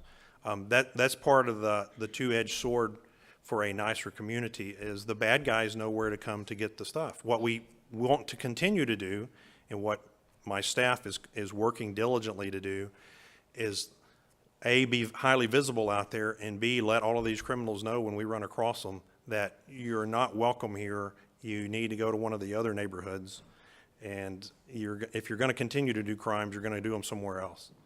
And that's what the folks are saying. Even the bad guys know that they take a very bad chance of getting caught when they come over here, and we want to keep reinforcing that to them by being highly visible and highly mobile out there for them. The numbers I'm seeing tell me that we're doing everything the way we need to do. The citizen contacts are just phenomenal for them to do that. Our criminal investigation unit, we filed 80 cases with the district attorney's office during this last year, 80 criminal cases that went to the county. That's going to either be misdemeanor or felony cases.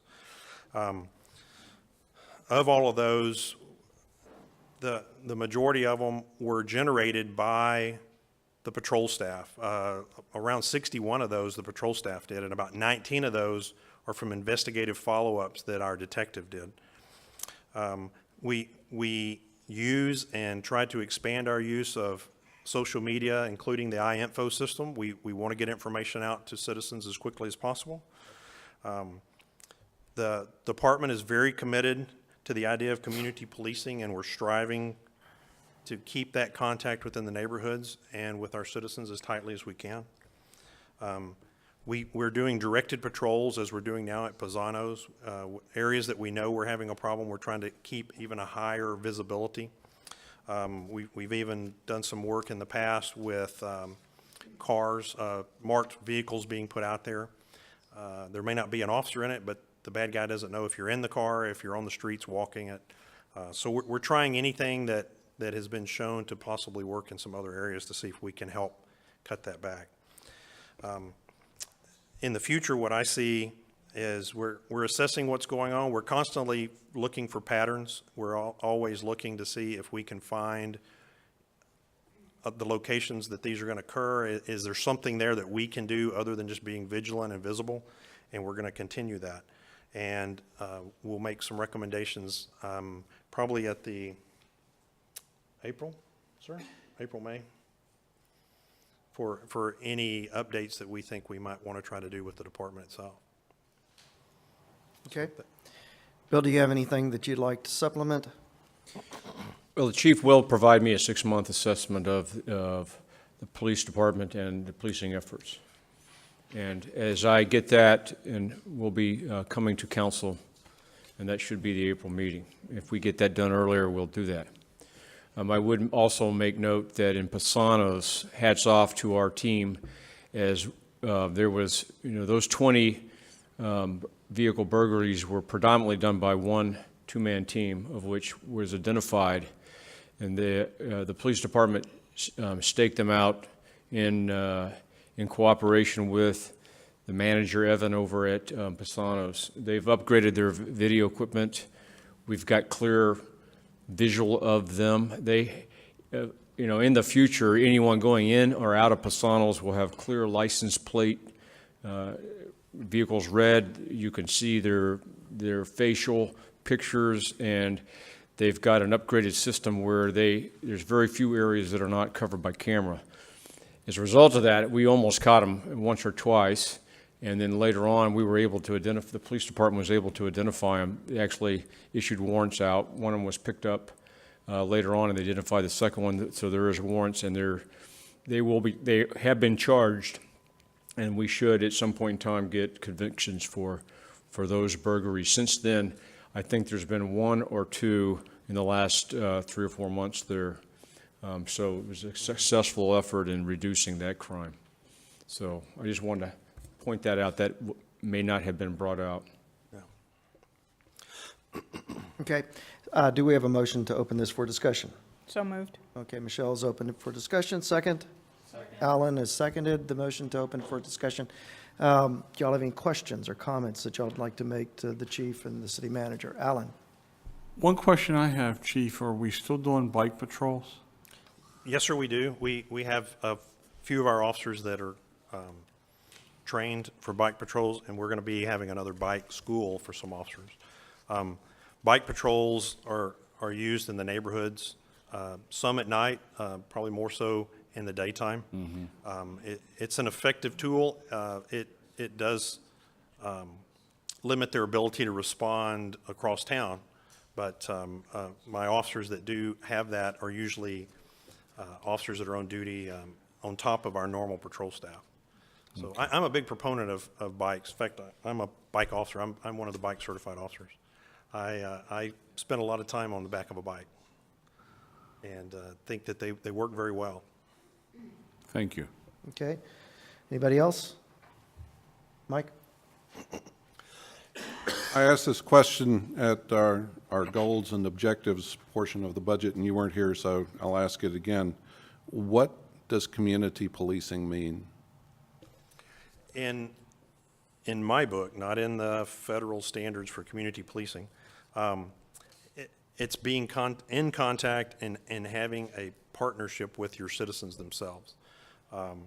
If you are not working hand in hand with them, if you're not sharing information in today's world, if you're not being transparent with data to them, sharing through the web what's happening in a timely manner so that they know, I don't think you're being a good community servant to them. Also, having those contacts on the street, all of the stops that were on there, each one of those is an opportunity for the citizens to be talking to the officers about what's happening in their neighborhood, or the officers to express it to them. That would be the 3,817 stops or contacts that they had. And some of those are as easy as, I can give you an example today. I was in the office and the phone was ringing and I picked it up, and it was one of our citizens out walking her dog over off of Happy Trail. And she said that, and she didn't know who I was, she just knew I answered the telephone. She told me that a car that she described, and she gave me a license plate number, had passed her 3 times while she was walking her dog. And it seemed suspicious, and I would agree, that is suspicious. So I dispatched one of the officers over there, and I jumped in my car because he was coming in from Bentley Manor. And we went over there, and within about 2 minutes, we found that car. It was some gentlemen that were doing some landscape work, and they were looking for a specific house that they knew had some landscaping done. One of our folks over on Ottawa Way has some bushes that have been shaped and cut, and they wanted to see that. We checked them, we checked the car, we checked the individuals, everyone was clear. They were actually working at someone else's house. Those folks verified they're there working. But I came back out and I saw a lady walking her dog, and I pulled up and asked if it was her, and it was. And I gave her an update on what we found so that she would, A, feel more comfortable, and B, know that it was the right thing to do to call. Because that's what we need. We don't need the folks that call that say, you know, I saw that truck over across the street at my neighbor's house, and I just thought somebody was helping them move some stuff. I knew they were on vacation, or maybe they didn't even know they're on vacation. I've had that happen. I've had homes in University Park cleaned out while they're on vacation, and the neighbor across the street watched it and says, well, I just thought they were moving. I saw the U-Haul truck loading everything up. Our citizens here aren't doing that. They stay in touch with each other, and they let us know through the vacation house checks. And that's what we need. We need that partnership, because we can't do it all alone. We have to have that input. Our Neighborhood Watch program that Dr. Fanning helps with is another great part of that. And we want to keep any of that. So I hope that sort of gives you an idea, maybe more than you wanted. Very good. On the crime report, the largest concentrations are on burglary of vehicles and narcotic violations. I'm anticipating from the traffic patterns and enforcement patterns in Shavano Park that the narcotic violations are almost exclusively or exclusively related to traffic stops. Those typically, I'm going to say probably 99.9%, yes. Yes, okay. When you make a traffic stop, in a law enforcement mode, you can't just overlook crimes when you walk up to the car.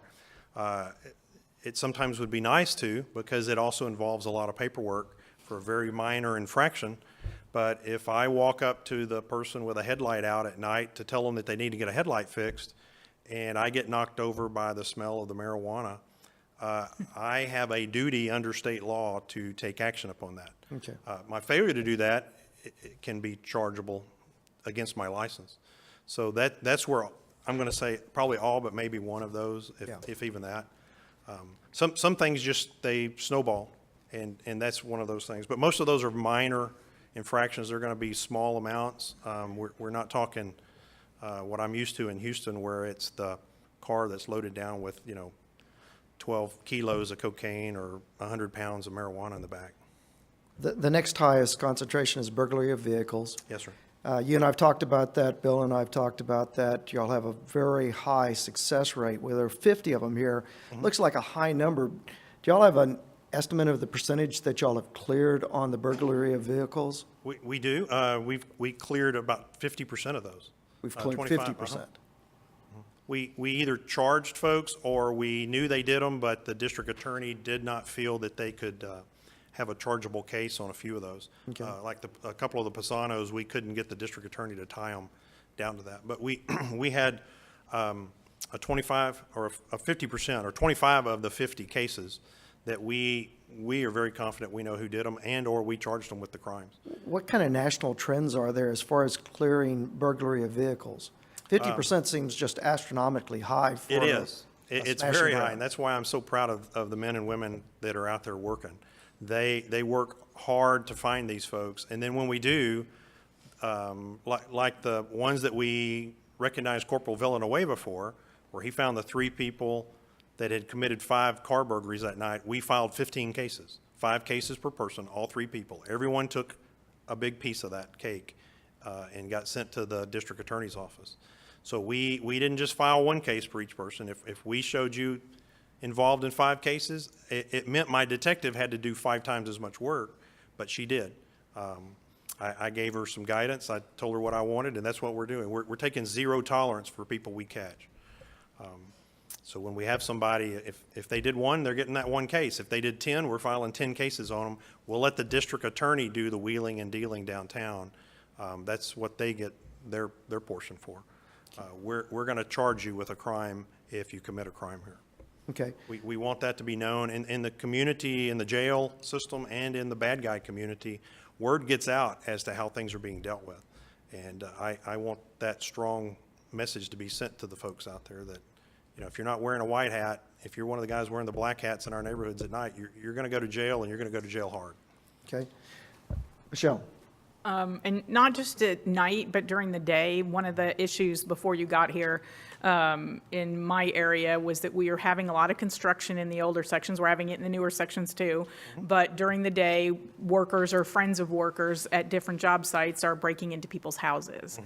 And I just want to make sure that we're vigilantly pursuing that. And I don't know what you do to do that, if you visit the job sites and just show them you're around and pay attention and see if their tags are expired. I don't know how that works, but they need to know, because we've been having a number of those incidences. It's very common to happen when you have construction going on. Your burglaries and thefts are going to go up. I'm not going to say that workers are doing the crimes, but workers are doing some of those crimes. I've actually set up and caught them in Dallas. We've watched the people leave every day. We had a lady who'd leave at 10 o'clock every day to go to her breakfast or her morning meeting and stuff. She didn't come back till noon. So one morning when she pulled out, they waited 5 minutes. They walked over and cleaned her house out. And we went over and found most of her stuff in their vehicles. They didn't go and hide it. So we do know that. Our day crew is aware of that, and as we have more construction going on, we keep a higher visibility in the construction area, both for those reasons and for the construction thefts themselves too.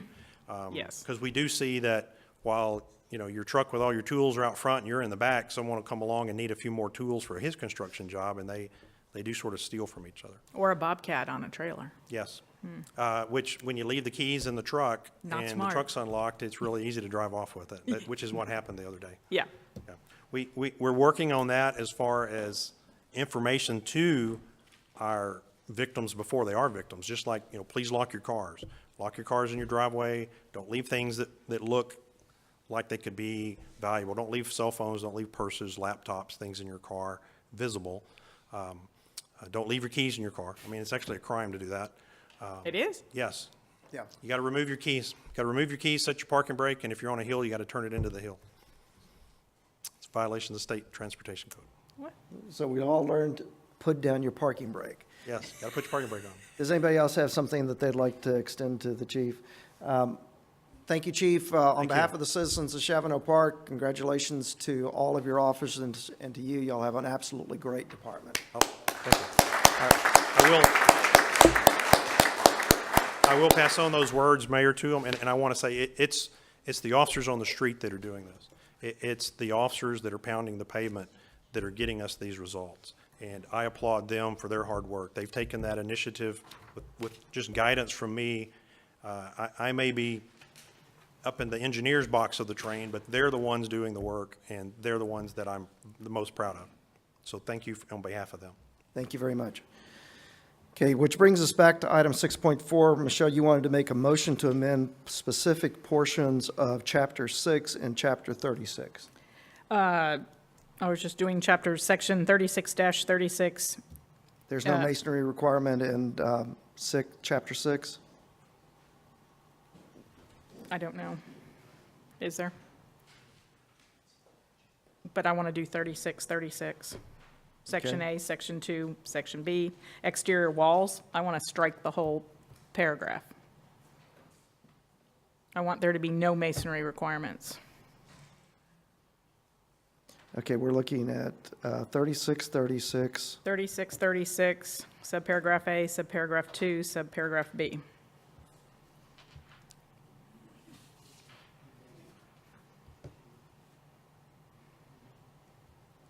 Has everybody found that out? Because I'm still getting there. Can you see mine? Okay.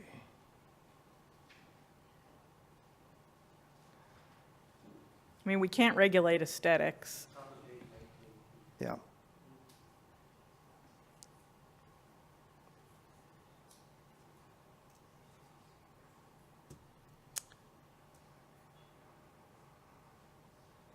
Okay, you want to strike all of B and retitle C as B. Correct. And if there is a corresponding paragraph in 6, then I want that removed as well.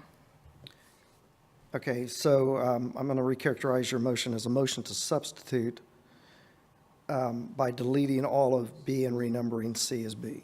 Correct. Okay, we have a motion to, in chapter 36, A2B, to strike all of B and to redesignate C as B. Do we have a second? So moved. Alan has seconded the motion. We're now open for discussion on the motion to substitute.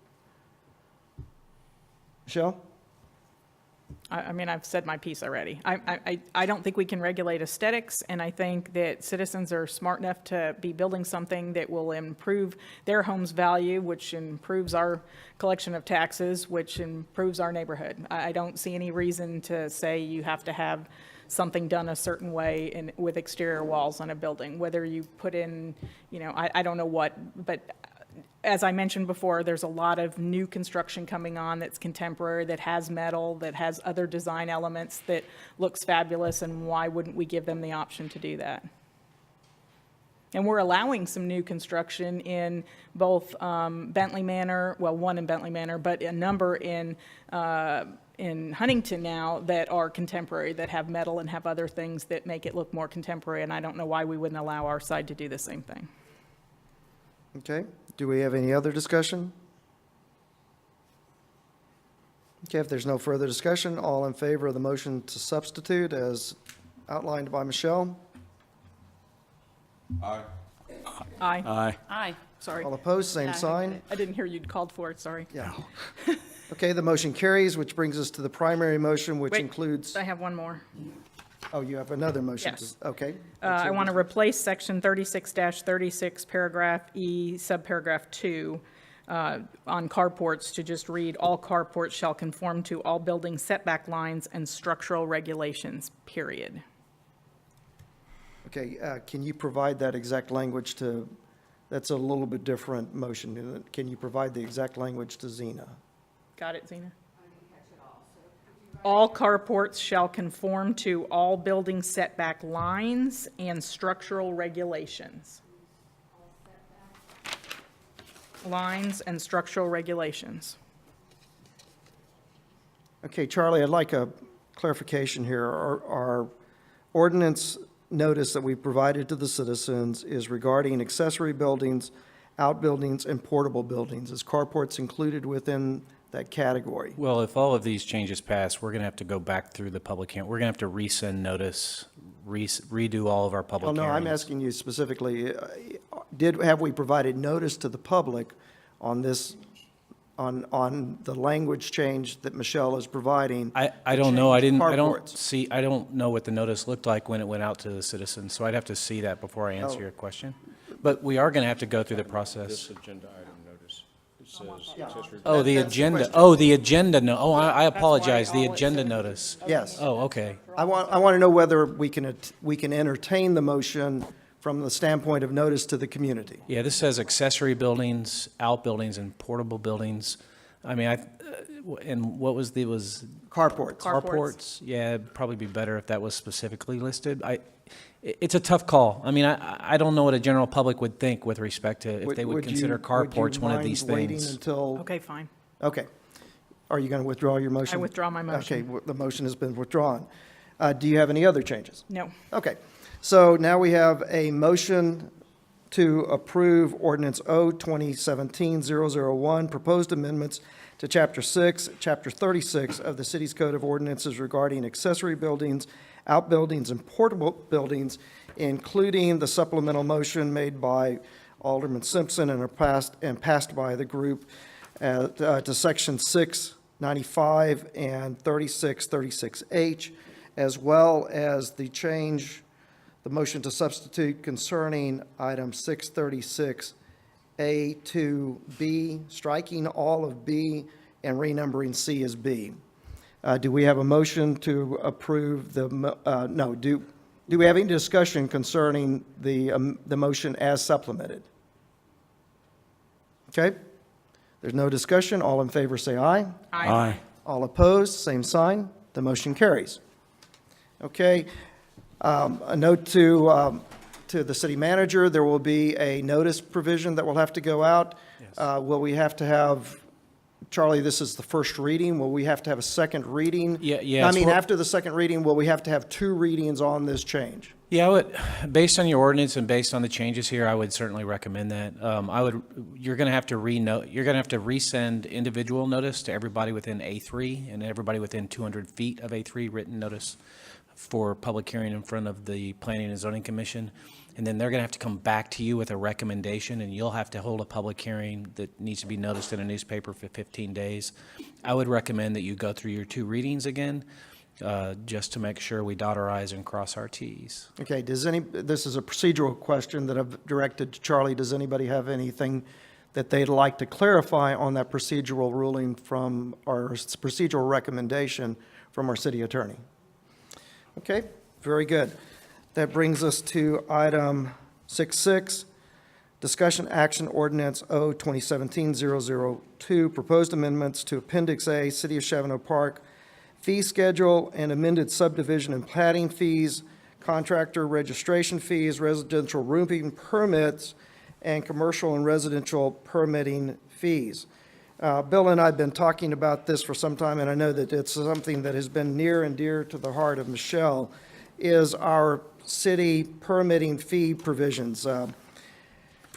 In the last year, we have had the benefit as a community, be at the detriment of the individual homeowners, of significant hail damage, and the collection of fees associated with that. And fortunately, people got new roofs out of it, but unfortunately, the city was charging higher than the actual cost for replacement, repair, construction.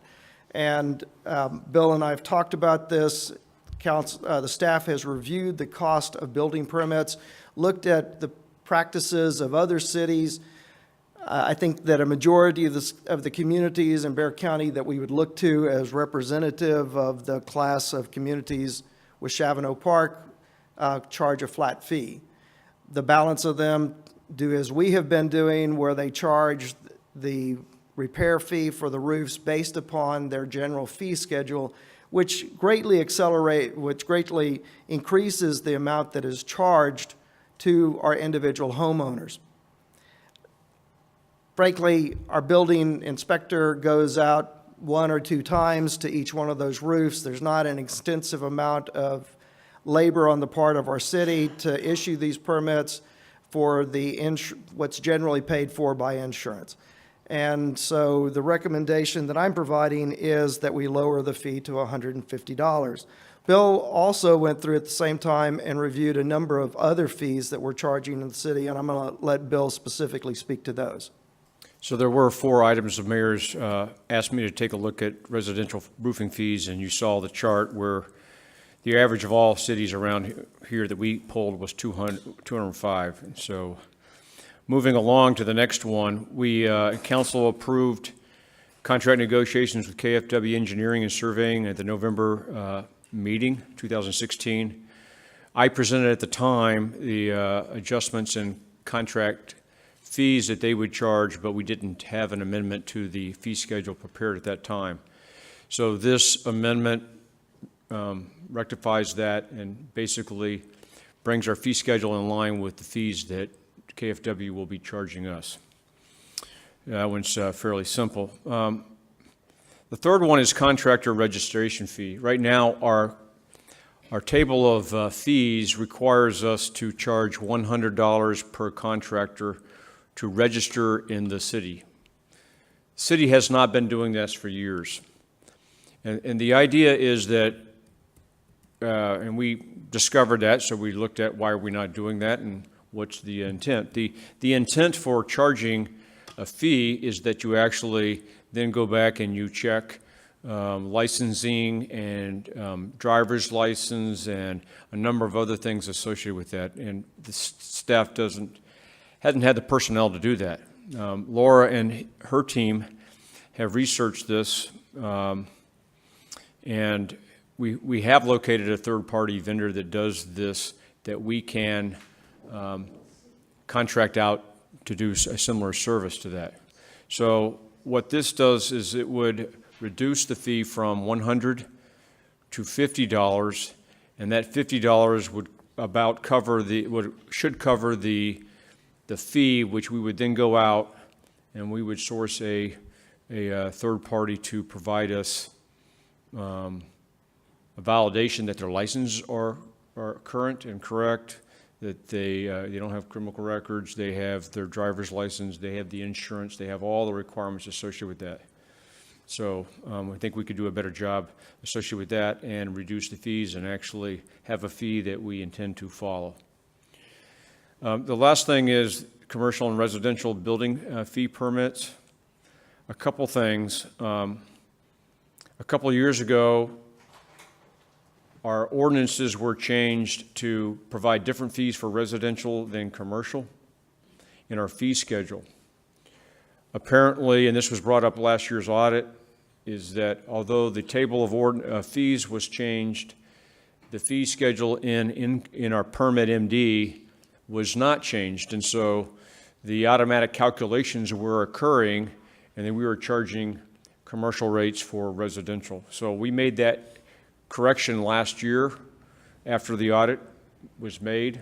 And in some cases, they're not major differences. In some cases, the residential fees were cheaper than commercial fees.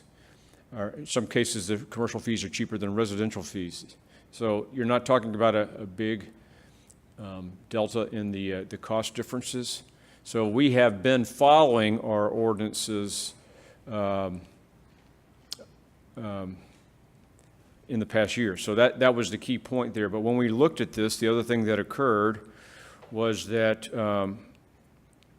each fee is individually pulled for the buildings, the HVAC, the electrical, and plumbing. And so we needed to police up the language associated with our ordinance to make sure that it was very clear that fees are individually billed for building, electrical, HVAC, and plumbing, and that's because the contractor needs to come, pull the contract, and based upon the assessment of the job, the fee is assessed associated with that. And that coordination then occurs with the actual scheduling of the inspections, the re-inspections associated, and it's very difficult. It would be almost impossible to deal with the individual permitting and the inspections with the general contractor when the plumber and the electrician and the HVAC guy is all coming out separately as we move forward. So this basically tightens that up so that we're actually charging the fees in accordance with our table of ordinance. So the thing that I want to make sure we're very clear is that this really has no impact on what we currently are doing. It only replicates what we're currently doing in the fee schedule. So with the exception of the roofing, because the roofing fees to the residents will go down significantly, and everything else is pretty much just, in case with the engineering is a pass-through. If someone does a plat and we do a plat review, it went up $25 or $50, that's a pass-through to those folks doing plats. So subject to your questions, that's our presentation. Okay, do we have a motion to approve Ordinance O-2017-002, proposed amendments to Appendix A, City of Shavano Park fee schedule to amend subdivision and plating, filing fees, contractor inspection fees, residential roofing permitting fees, and the commercial and residential building permitting fees? This is a first reading. So moved. We have a motion from Michelle. Do we have a second? Second. Second by Mary Ann. We're open for discussion. Is there any discussion? If there's no discussion, all in favor say aye. Aye. All opposed, same sign. The motion carries. Item 6.7, discussion, action, ordinance O-2017-002, repealing section 2155, complaints against city officials, enacting section 266, complaints against city officials. Mike? In 2013, the city adopted a policy for complaints against city officials, and it got codified as Section 2-155, which falls under the category of records management. We had a complaint against a city official, and the handling of it was totally hosed up because no one paid any attention to the I don't know how many folks were aware, but they didn't pay attention to the Mike, to we're the not requirements. discussing your... Okay, thank you. I've got the floor. It's not on the agenda, is what I'm saying. Okay. I'm going through the background. Background and history is here. And so the point is, we need to get it someplace where it's reasonably findable. And so my agenda item would move it to 2.66. Or 2-66, which is in city officials, and then there's been some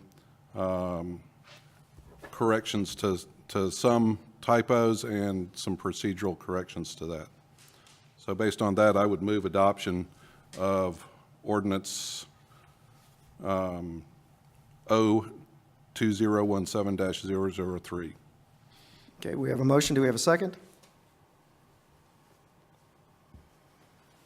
Are you asking to approve that ordinance or repeal it?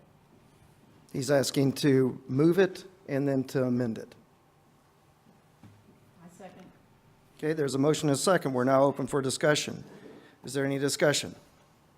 I'd like to Michelle? amend it to just remove the section completely, strike it. You want to make a motion to substitute to designate the section as reserved? I want to, Well, it would be reserved under our code rules. It would not be anything any longer. You're asking to substitute the word I'm reserved asking to for the repeal the section that discusses it because it has been stated that there's nothing that we can do against each other if we mishandle something. Is that not correct, City Attorney? What was it that caused this deal not to go forward when there was a complaint by a citizen? There was nothing. The complaint moved forward through the process once it was discovered that this was codified and was in the inappropriate placed there by the Minicode folks. And this particular ordinance isn't just against council members. It applies against city officers, as that term is defined within the ordinance, and that includes council members, mayor, city manager, city secretary, city attorney, and then any other individual designated as a city officer by ordinance. So it's applicable to city officers, not just city council members. But it was my understanding that there was no way to deal with the situation as it was presented and the complaint that was filed as far as any type of... I was not involved in the process by rule, so I don't know anything. Yes, because we have to hire outside counsel. Yes. But I just don't understand why we would keep something on the books that we can't enforce or do something about. My understanding is it went through the process and a decision was reached and the issue was resolved. That's my understanding. My understanding in what we received from the attorney was that there was nothing that council could do as far as a reprimand or whatever. I don't know what that was based on. That may or may not have been the outcome, and it's possible that the outcome was as a result of... And the outcome is not under the scope of this. Yeah, under the scope. Well, I want to make... Well, but the point is, it may not be an exact agenda item, but why would we allow an ordinance to remain if there's a process that doesn't do anything at the end of it? Why bother having it? I don't mind that we have an ordinance, Right. but there's something wrong with this ordinance if it can't do anything to anybody. I haven't seen the result it would seem to me, based on my understanding of the complaint and my knowledge of the ordinance as to the reasons why complaints can be filed, that it didn't fall within the scope of what's authorized by this ordinance. In other words, there was something that could have been done if it would have been a complaint under this. I could be wrong about that. But the way this is written and revised, that it is possible for you to do something. We're going way into the weeds here. We have a motion to substitute. You started a dialogue with each other. I'm sorry. We don't have a second on the motion to substitute. I will second it. Okay, we have a motion on to strike the ordinance with a second. Now we're open to discussion on the motion to substitute. I would just say one thing as your city attorney. If you strike this and a complaint is filed against anybody listed here, we're going to have to make a process up because you have to have a process. You can't just make it up on the fly. That creates greater problems than what you have right now. And I don't mind having a process, but if this one isn't doing what citizens hope that it would do, then there's something wrong with the process or something. I don't think that there was the biggest problem was that it was in the wrong place. And so I helped draft this ordinance, and even when I went to the city's code of ordinances to look for it, because I thought, didn't we amend this ordinance to have a process? And I looked in the place where you would normally look to find these things, and it wasn't there. And so I thought, well, maybe I was thinking of another city. So we went through a process without this. I think it was Alderman Simpson that found it. And as a result, once we found this, we followed this process in the code. And I think that the motion proposed by Alderman Simpson addresses your concern of having a process and putting it in the appropriate place. And I have reviewed the changes proposed by Alderman Simpson. I've made some recommended revisions based on his proposed changes. Legally, I don't have any problems with the way this is drafted as amended by Alderman Simpson. I think it'll work,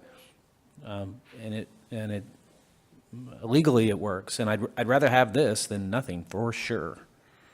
Okay. Mike. I'd like to speak against the motion, the substitute or amendment or whatever it is.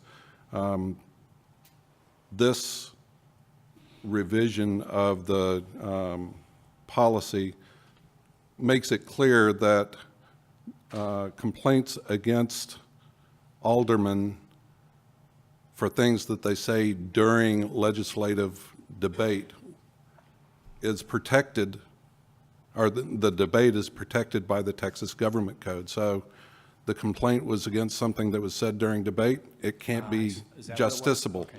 So that's now in here to make it clear that if you got something, you've got a complaint against something that I say or something that the mayor says, it's not going to be handled under this because the government code says that it's exempt.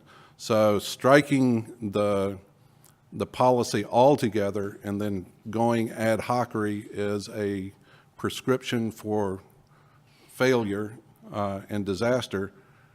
The policy needs to be clear. I think it's clear and it needs to be findable. And I think if we adopt this ordinance as proposed, it'll be findable. And then we can, in the rare case of a complaint against a city official, we can follow it easily. But to just eliminate it, I think, is foolhardy. So I would speak against the motion to strike. Michelle, are you looking to substitute this as a permanent revocation? No. Or are you looking to strike it and then to replace it with a new ordinance? Because it, even as an ordinance, it's going to take two readings to reflect this because it's not a resolution. So we're going to have to have two readings in all cases on whatever is done. Yes. But the point remains that if we have something out there and it's posted for citizens to read, say, oh, we can do this, file a complaint against our city official, when in fact there's nothing that can be done because their speech is protected from the dais, then why do you even bother having that? part of the sec. It's kind of, I think it misses the point. There's a code, a statute that deals with certain things, as Alderman Simpson pointed out, and then there's a process to be placed, as pointed out here, that addresses the issue if there's a complaint. Yeah, and to be clear, there are other things that, I don't want to paint a target on anybody's back, but there are other things that could be filed as a complaint against sitting council members other than just something they've said in their legislative capacity. The most common complaint that Conflicts of people are going to interest is make one of are the- going to be one of the main conflict of ones. interest, Yeah. ethical complaints. Paragraph D says, and it basically talks to this, in this ordinance says, any person may file a complaint alleging possible violations of federal, state, city laws related to conflicts of interest, government ethics, and applicable standards of conduct.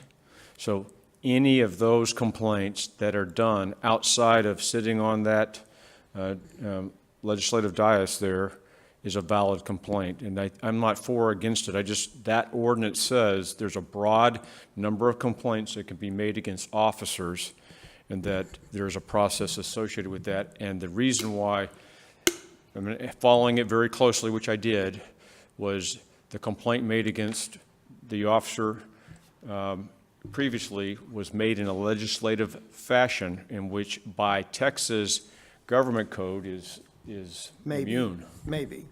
The statute's not exactly, but we don't want to be the test case. So Michelle, what you're telling us in your motion to substitute by striking is that you want to propose a new procedure. That actually Going to withdraw it. Okay. Vote against it. Just move on. Okay, she's withdrawing her motion to substitute. Okay, the motion to substitute has been withdrawn, brings us back to the original, do you consent, Alan?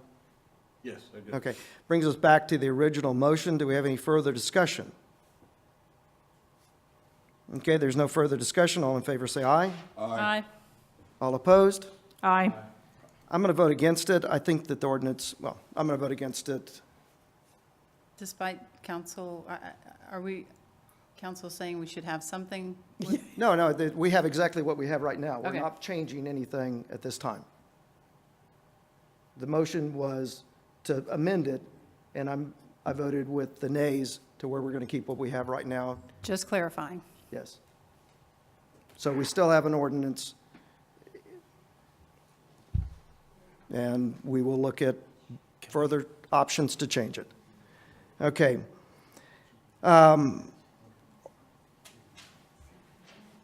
Discussion, item 6.8, discussion action, appointment of council-appointed positions, building inspector, auditor, refuse service. Bill.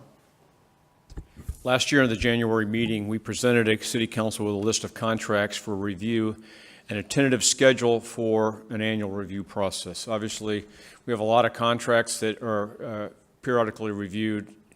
You want to have a schedule where you're not doing them all at the same time. Actually, it's pretty labor intensive, and a lot of focus associated with these depending upon which contract it is. Last year, we reviewed, made recommendations for the city's IT service provider contract, for renewing that, as well as the city engineer.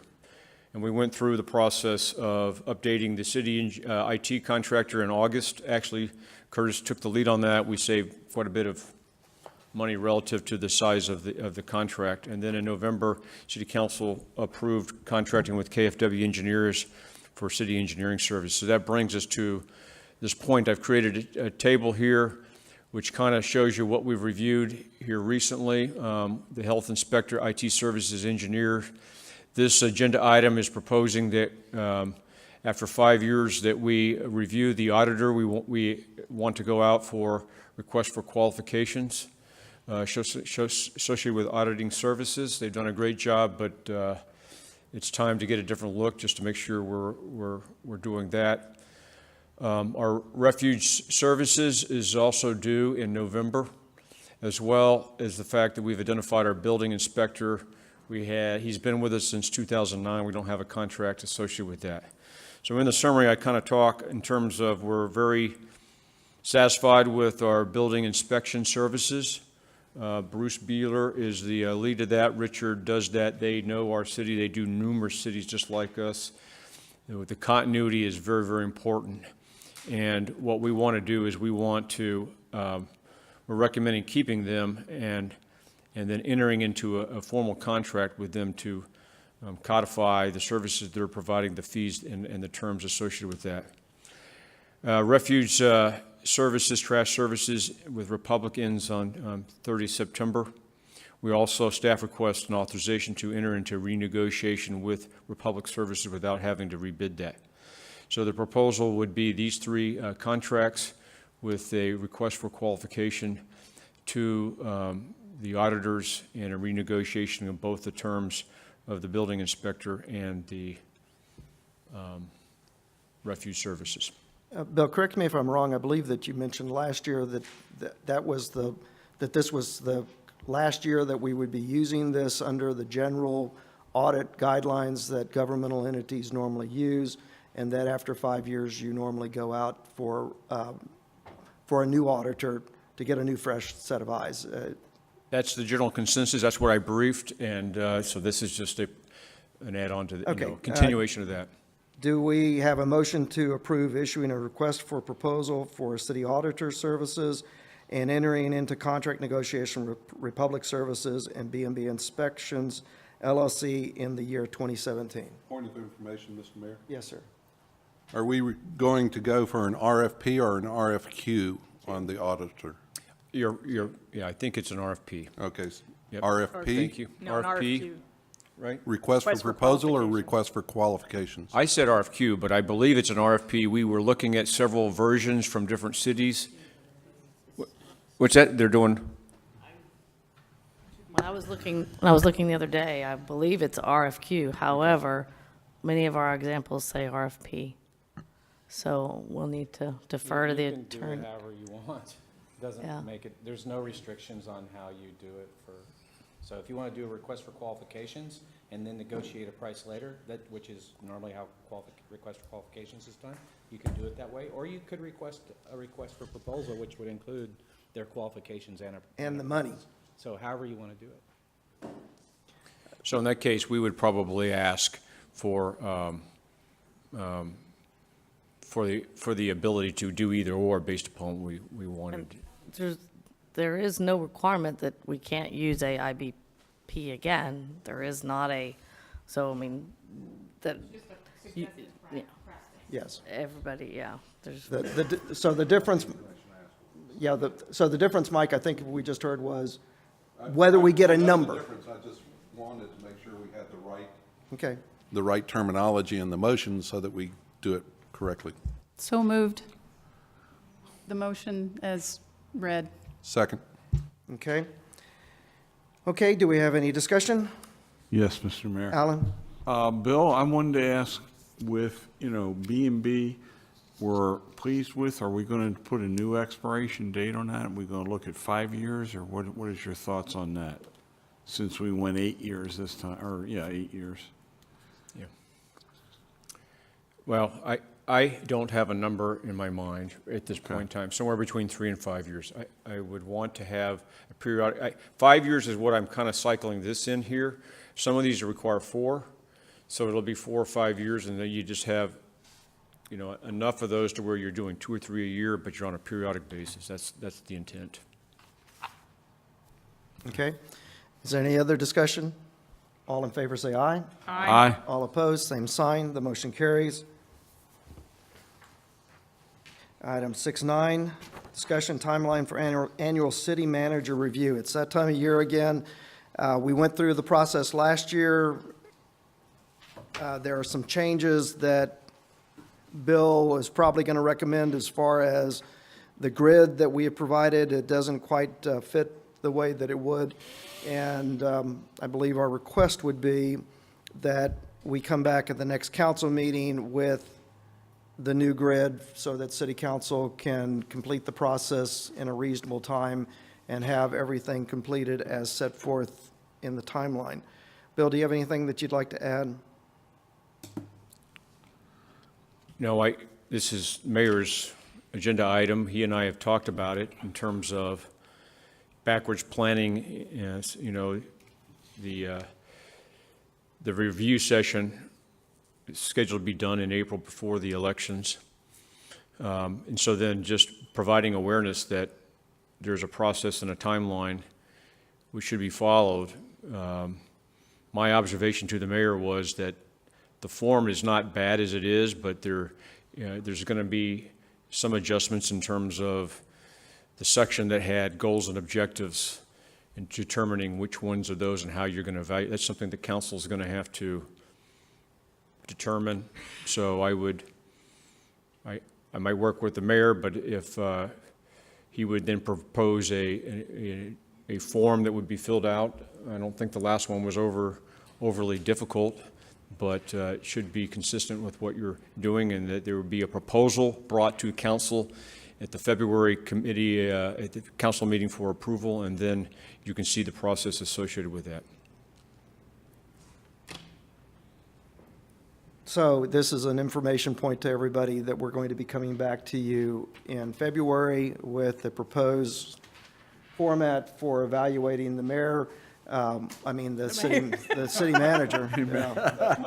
You're giving us a chance, huh? The city manager, and that the process will be similar to the one that we had last year. I know that y'all had expressed some concerns when I became the mayor about the informality of previous reviews, and this one would follow the same formalized review process that we applied last year. Do y'all have any questions, any discussion points that you'd like to make? Okay. Brings us to item 7.1. City Manager's Report. All items listed under this item are considered routine by the City Council and will only be considered at the request of one or more aldermen. Coincident with each listed item, discussion will generally occur. Is there anything that y'all would like to pull for discussion from item 7? Okay, if there are no items, we will proceed to item number 8. Consent agenda. All matters listed under this item are considered routine by the City Council and will be enacted by one motion. There will not be separate discussion on these items. If discussion is desired by any alderman on any item, that item will be removed from the consent agenda and will be considered separately. Do we have a motion to approve or accept each of the items that is provided Mr. as Mayor. items 8.1 through 8.12? Would you like to remove an item? I'd like to remove item 8.4 and 8.9, please. Okay. Do we have any other items that y'all would like to remove? Okay. Do I have a motion to approve 8.1 through 8.3, 8.5 through 8.8, and 8.10 through 8.12? So moved. Michelle has made a motion. Do we have a second? Mike has seconded the motion. All in favor, say aye. Aye. Aye. All opposed, same sign. We're now returning to 8.4, the Water Advisory Committee meeting minutes from November 3rd, 2016. Mike, do you have some points that you'd like to share with us? Yeah, the question is that the minutes state that no one was absent, but only 3 members were present. I think there's more than 3 members on the Water Committee, so rather than accept those minutes, I'd like to accept the other minutes and send the November 3rd back to the Water Committee for consideration.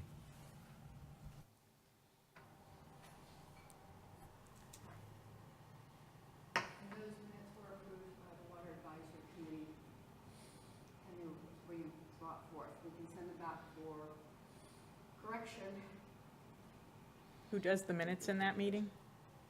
That was Peggy and Margaret. Peggy?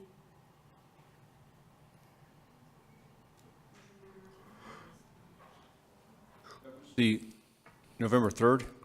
Yes. The president is listed as Maggie, Sam, and Mike Colomere. Those absent are listed as none. And so Al Whaley would have been absent. And That was a SCADA tour?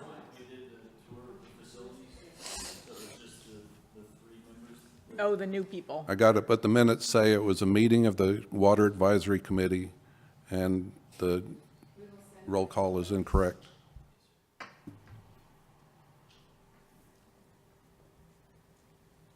So with that correction, Mr. Mayor, I would move approval of consent agenda item 8.4.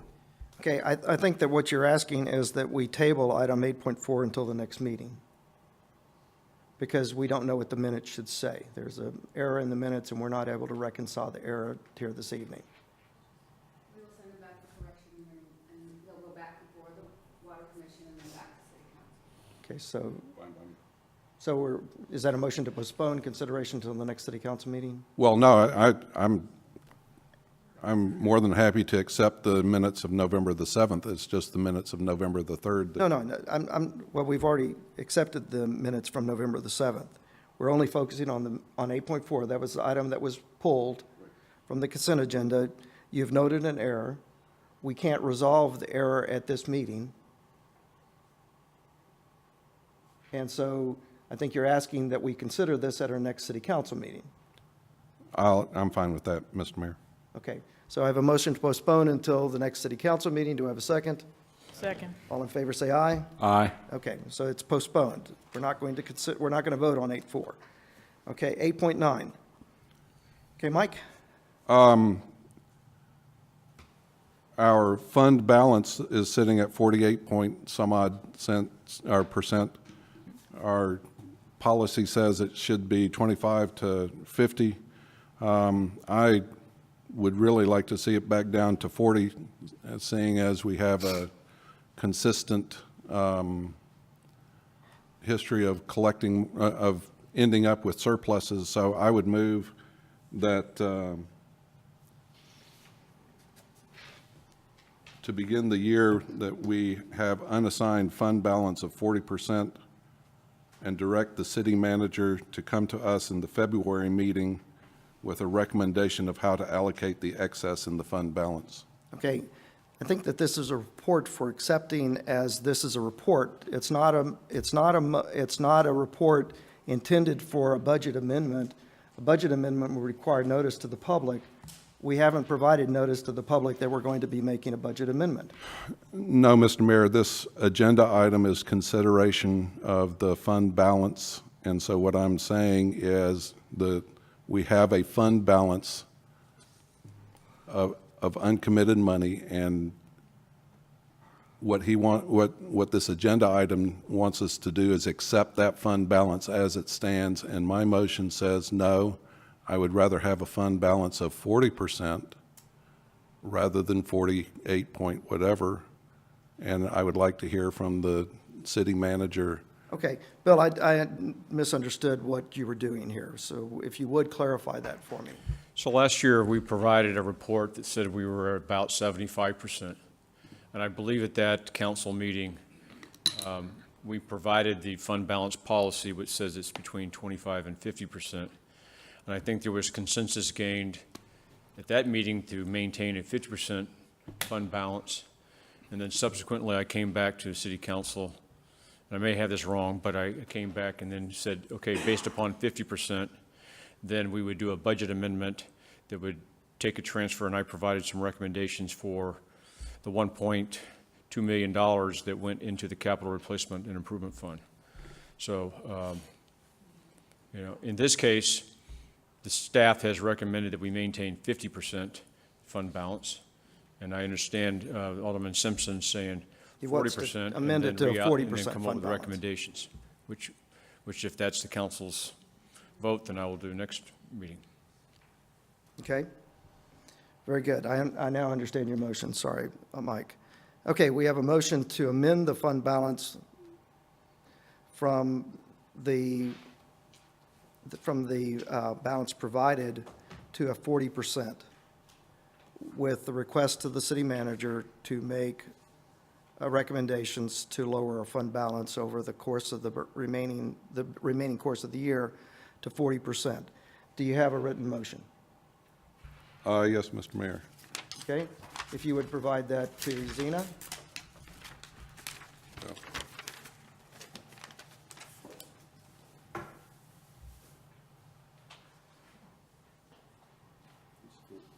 Last two sentences. Okay, Zena, if you would read the motion. Without a microphone. Mike, Go over to Laura's. microphone. Go to Laura's.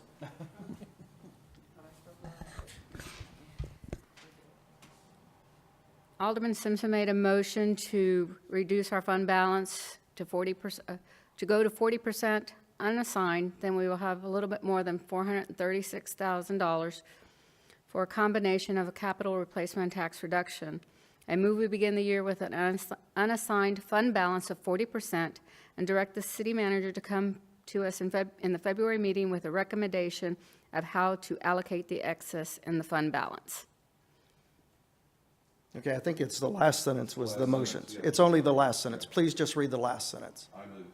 Okay, I move that we begin the year with an unassigned fund balance of 40% and direct the city manager to come to us in the February meeting with a recommendation of how to allocate the excess in the fund balance. Okay, do we have a second? I'm interested in hearing why 40% over 50%, Well, you gotta- so gotta- I will yeah. second it. Good, thank you. Okay, discussion. We're now open for discussion. 40% is a comfortable number. Why we need to keep 50% of our annual budget in unassigned. It's not that we need it to execute the budget. It's not that we need it for, it's there just in case. And I think starting the year at the, near the top of the allowable fund balance is, it's unnecessary. And that means that we're going to ask the citizens of Shavano Park to come up with another $400,000 in property taxes that will probably move at the beginning of next year. So my purpose here is to start it out above the center of the target of the fund policy and anticipate that we're going to come in with more money next year again, or this year. Thank you. Do we have any other discussion? Michelle? Our policy states that we go up to 50%. I'm not understanding the idea that this has anything to do with the citizens. It's already in the budget. It's already with the tax rate. We're already collecting it. I like having 50% because God forbid something should happen and we need money. Our biggest amount of expenses is in salaries and personnel, and I like having that cushion. Okay, do we have any other discussion? I would just like to hear comments or thoughts from the finance director and or the city manager regarding same. Bill? Well, I do know that if you have fund balance, that gives you flexibility in downturns when you have in the economy. It also, when we previously had a fund balance, we did use that fund balance to pay off our debt when the debt was callable. Now, our callable debt, next debt, I think, is in 2019, and it's pretty sizable, but there is an opportunity to pay off a portion, not the whole thing. So, again, 25 to 50%, our recommendation is based upon that doesn't seem to be an awfully high number, but we also know that the economy has been growing and that there are dips and there are turns, and my read is that we will have to dip into fund balance. It may not be this year, and it's not going to be this year, and it's probably not going to be next year, but if there was, it's created so that you have reserves, and this is basically a reserve saving account to where if you anticipate your revenues are going to come in lower and you don't want to raise taxes, then if you have fund balance, then you can pull from your fund balance without raising taxes. Laura? Okay. Laura? Mike?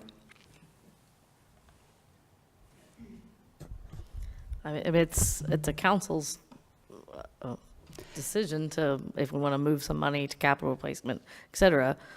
With the auditors, with the audit we just got the last year, I do just kind of want to remind you that permits was about 130,000 extra revenue. About 80,000 of that was due to roof permits.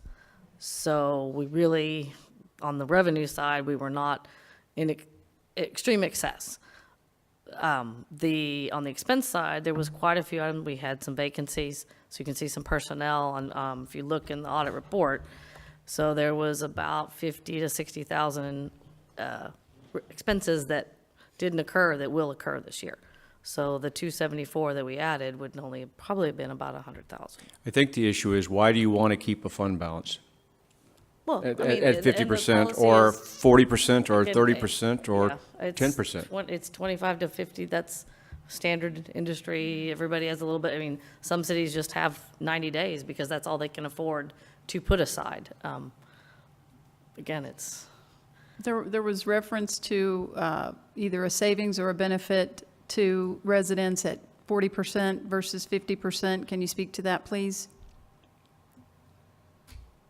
I mean, short of, unless we use the fund balance for next year's budget to pay for budget expenditures and not with taxes, I don't know that it would affect next year's. I mean, it would be, it's not going to change this year's tax rate. May I respond to that, Mr. Mayor? Yes. All this motion is requesting is that the city manager come back to us and tell us how to allocate that money, whether it goes into capital reserves or whether it goes into buying down something else or whether it goes into a tax reduction for the citizens is up to him. I'm just saying that starting out the year with a fund balance of 48 and change is too much, because that means at the end of the year, we can anticipate being in excess of our fund balance policy, and we'll go through the entire year, or go through a large portion of the year like that. So why do it? Okay. Is there any other discussion? Okay, we have a motion that's been seconded to change the fund balance, as Zena has read, to a 40% number with recommendations from the city manager on how to allocate the additional 8% plus. If there's no further discussion, all in favor say aye. Aye. All opposed? Aye. Okay, I'm going to vote no. I'm now going to entertain a motion to approve consideration of transfer portions of the fund balance to capital replacement improvement fund as recommended by our city manager. Do we have a motion? So moved. We have a motion. Do we have a second? Second. We have a second from Marianne. Do we have any discussion? If there's no discussion, all in favor say aye. Aye. Aye. All opposed, same sign. Aye. The motion carries. Item 8.9 is approved, which brings us to item 9. Do we have a motion to adjourn? So moved. We have a motion to adjourn. Do we have a second? Second. Marianne seconded the motion. All in favor say aye. Aye. All opposed, same sign. The motion carries. We are adjourned.